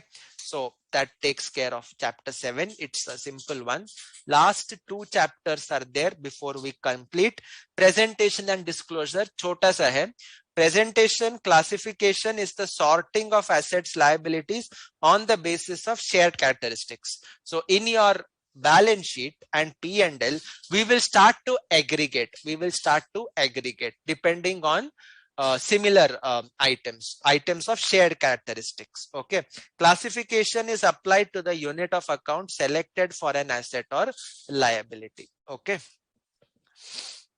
Offsetting is usually not permitted. It is generally not permitted. You cannot offset asset and liability against one another unless it is permitted to be settled on a net basis. Like for example, financial asset minus provision for expected credit loss, PPE less provision for depreciation. These are all asset backed provisions and their offsetting is permitted. But in general, dissimilar items cannot be offset. You will be showing it separately. Classification of equity, classify them separately if they have different characteristics. Okay. Income and expenses, components have different characteristics, are identified separately. So it's all common sense. Okay. Profit or loss and other comprehensive income, all these things you can check. Aggregation also you can check. Illustration 4, please do it once you have studied Ind AS 105. Okay. Once you have done 105, please go through illustration 4. Okay. All right. Capital maintenance and concepts of capital and capital maintenance, your last discussion on this topic. I have hurried up in the last 3-4 chapters because that is something which you guys are already aware of. The core part I have already discussed with you, where you have a lot of theory questions that can come up. I have told you what standards you need to refer, and then you need to revisit the conceptual framework. So my advice, as I told you before also, first you finish all Ind ASs. Once you finish all Ind ASs, you are thorough with recognition, derecognition, measurement, disclosures, everything you know. And those concepts which you recollect, then you come and read conceptual framework. You should be in a position to understand this chapter easily. You should be in a position to understand these concepts easily. Is it okay? Yes. Any doubts so far, guys? Any doubts? Any anything you would like to add up to this? Yes. Anything you would like to add up? Just the last topic for today, and then we are done. Okay, the last topic for today, and then we are done.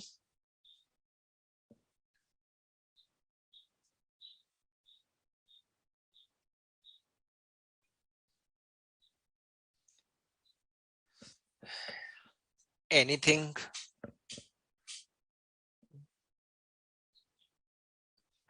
Anything you would like to add?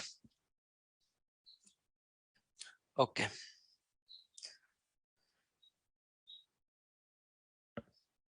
Concept of capital. Well, I have two concepts. Okay. One is financial capital and the other is physical capital. One is financial and the other is physical. Okay. All right. Next one. When you talk about financial capital, at nominal value, at purchasing power.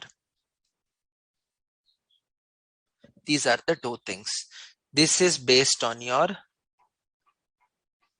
operating capacity. Okay. So that is going to be our last point. What do you mean by capital maintenance and the concept of profit?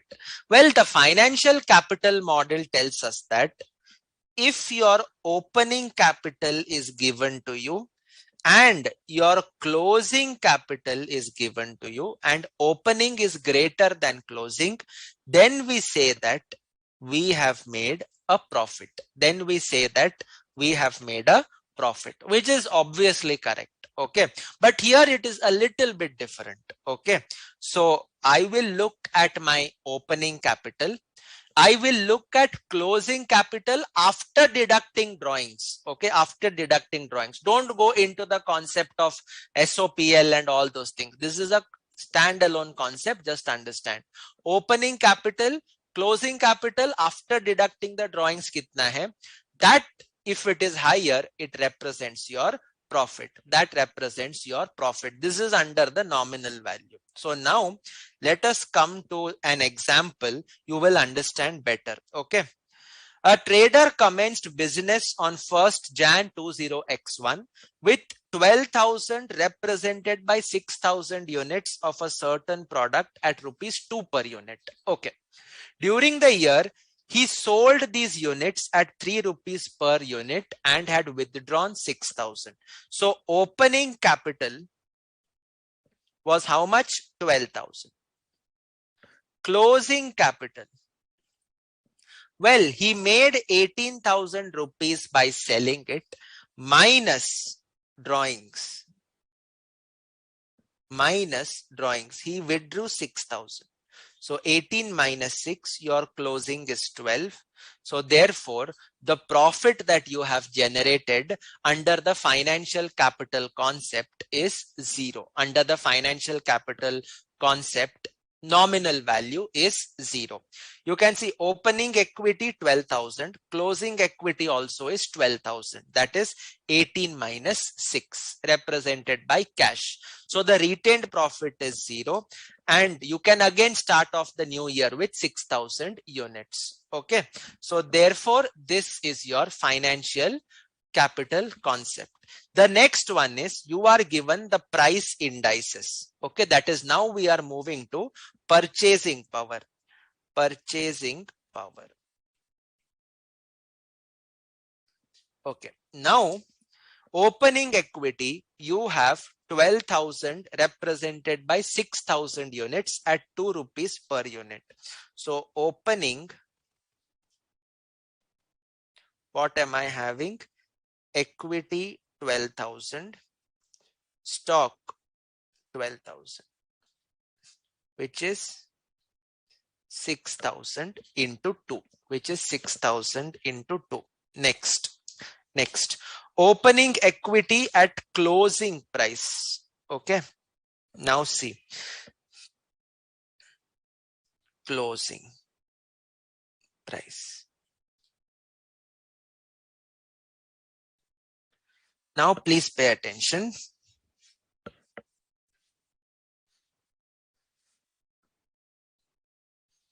cash. You sold these. You got 18,000 and then you withdrew 6,000. So therefore your equity is 12,000. Okay. This is what is the picture now. But at the same time, I am given the option or the information relating to indices. So opening index was 100. Closing index was 120. Now your opening selling price was 2. So if I cross multiply 2 into 120 divided by 100, closing price would be 2.4. Opening I had 6,000 units. So 2 into 6,000 is 12,000 rupees. If I have to purchase 6,000, I should have had 14,400 rupees with me closing. However, what is the closing that I have? I have only 12,000. So therefore, will you be able to buy 6,000 units? Answer is no, you will not be able to buy 6,000 rupees units. You will be able to buy below 6,000. Why? Because you have drawn that 6,000. So therefore your cash invested in the business is 12,000. But because of the overall increase in purchasing power, your units, which were 2 rupees at the opening, became 2.4 at the end. And therefore you will actually need 14,400.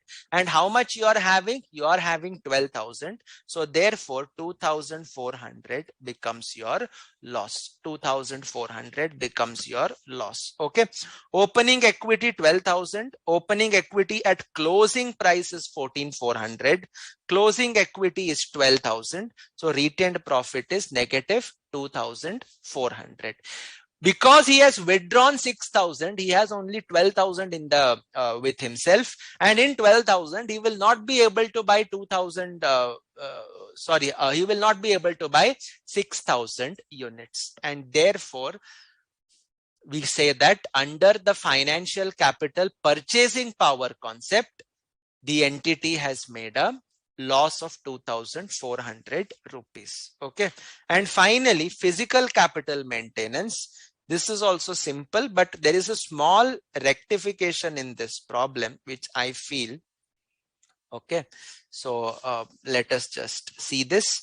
Suppose the price of the product at the end of the year is 2.5 per unit. Okay. Now see. Opening balance sheet. Opening balance sheet.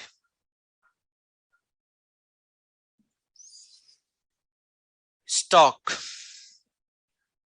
12,000.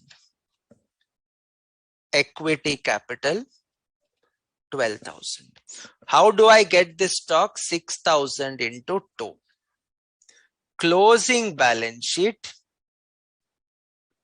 This is your actual position. Okay. Cash. I sold for 18,000, kept 6,000 with me. My cash is 12,000 and equity capital is 12,000. 18,000 minus 6,000. Okay. So this is your position. In effect, 12,000 divided by 2.5, which is my closing price. Price at the end of the year is 2.5. So when I do 12,000 by 2.5, my capacity, physical capacity is 4,800 units. My physical capacity is 4,800 units. Opening capacity was how much? 6,000 units. So therefore, is there a profit or a loss? There is a loss. Why is there a loss, sir? This loss is because, why do you call it a loss? Because my capacity has gone down. Earlier, for the same business size, I could trade in 6,000 units. Now in the same business size, I can trade only in 4,800 units, and therefore there is a loss. So what is the amount of the loss? What is the amount of the loss? Well, it can be worked out something like this. Okay. closing capital required for 6,000 units is equal to 6,000 into 2.5. So that is 15,000 rupees. Okay. That is 15,000 rupees less opening capital rupees 12,000. Sorry, not opening, less actual closing capital, which is this figure. Okay, which is this figure, 12,000. You should have had a capital balance of 15,000. You are having a capital of 12,000. So this becomes your loss. This is my answer, which I think is correct. But what the institute has done is, what is done in the solution is, closing capital required. It has done this, which is 6,000 into 2.5, that is 15,000 minus drawings of 6,000. I don't know why this particular thing is done. Okay. He has taken closing capital to be not required. Actual closing capital they have taken as 9,000. Closing capital required is 15,000, same as above. So what they have said that 6,000 is your loss. This is what is the answer that is given in the institute. They have taken closing capital to be, you need 6,000 units. So 6,000 into 2.5, 15,000.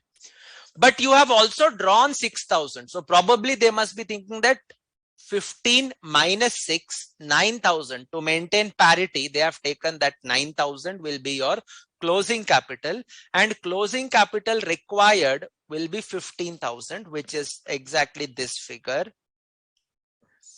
Okay, it is exactly this figure. And then they have said your loss is 6,000. But actually speaking, when you are arriving at closing capital on actual basis, you have already deducted the drawings of 6,000. So I don't see the reason why again you need to deduct the drawings of 6,000 here. But nevertheless, they have deducted it. So we respect that and we close the topic with that. Okay. I would suggest you follow the answer given by the institute, but there is a conflict because CA intermediate, if you open the study material, CA intermediate, last question on framework is exactly the same. And there they have done the method that I just now explained. Whereas CA final, old framework, last question, plus new framework, last question, they have done above treatment. So there is some kind of inconsistency. We should be expecting a corrigendum in this regard. Okay, we should be expecting a corrigendum in this regard. Until then, please follow what the module has done. Okay, because I do not want you to go with the treatment that pata nahi sir ne kya sikhaya. Okay, we hope for a corrigendum. Okay, let us see. So that is the meaning of financial and physical capital maintenance. Financial capital means what? Your money power at the beginning, at the end, if it remains the same, you have not made a profit. If your closing capital money power is high compared to opening, you have made a profit. Whereas physical concept, your operating capacity or productive capacity at the end, if it is lower than the opening, it is a loss. If it is higher, it is a profit. Okay. So with that, we have concluded your chapter on conceptual framework. I have hurried certain units relating to measurement basis and as well as relating to your what you can say, certain concepts which I felt you would be able to understand better if you just have a revision of the concepts related to financial assets, liabilities, and the standards which you have studied. I understand that you are coming from a background which last 2 months you have been focusing on other topics. So if you have at all kept pace with your FR portions, I think you should be more or less comfortable with the financial concepts that we have discussed today. Okay, so that concludes us. Any questions that we have? Anybody still left with me? Any questions that we have? Manoj, thank you. Sumit Jain is done. Kanikas is done. Any questions? Any comments? I have been a little fast, I know that, but if you have not understood, I'm always reachable. Okay, I'm always reachable. All right. Okay, so that is better. If you revise in days, it's better, because then this chapter will hardly take a time span of half an hour. You give it half an hour, this chapter gets over. Okay, but was it helpful? Could you go away with some learnings? No doubts. Priya Garg, thank you. Priya Garg. Anybody else? Namita, Tota, Sarika, Kanika, Sumit, Manoj has said, Sairam, Naveen, Srinidhi. Anybody else? Geeta Patel.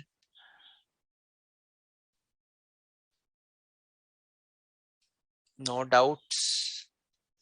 It is an easy chapter. It is an important one because amendment hai, so you can expect your questions to come from the amendment. Yes, but it is easy at the same time. Okay, so no doubts. Then shall we conclude the session? Sir, whether the method which you explained for the last problem can also be presented, that's what. See, even we are in a dilemma regarding that. Okay, because intermediate, they have discussed the alternative that I told you. Same to same question. Okay, whereas final, this presentation is there. So right now I would suggest please follow what the institute has done to avoid inconsistencies. But yes, the correct one is what I discussed, the alternative method. You can just state that as a note. Okay, you can state that as a note, but I think you should be getting some clarification from the institute. Okay, we can hope for a clarification. So that should, you know, ease out the things to a great extent. That should ease out the things to a great extent. We'll hope for a clarification. I'll write regarding that. Okay. All right. Thank you, everyone. Then see you. I don't know when is my next class. Is probably on 8th of March for Ind AS 102 November 22 attempt. Okay. So see you guys on March 8th. Until then, stay safe and study well. Okay. All the best to the May 22 guys. You have completed your syllabus today, and it has been a pleasure teaching you. Wish you all the very best in your examinations. Okay, wish you all the very best. Do well in your attempt, clear, qualify, and welcome. I extend a warm advanced welcome to your professional life. Okay, thank you everyone.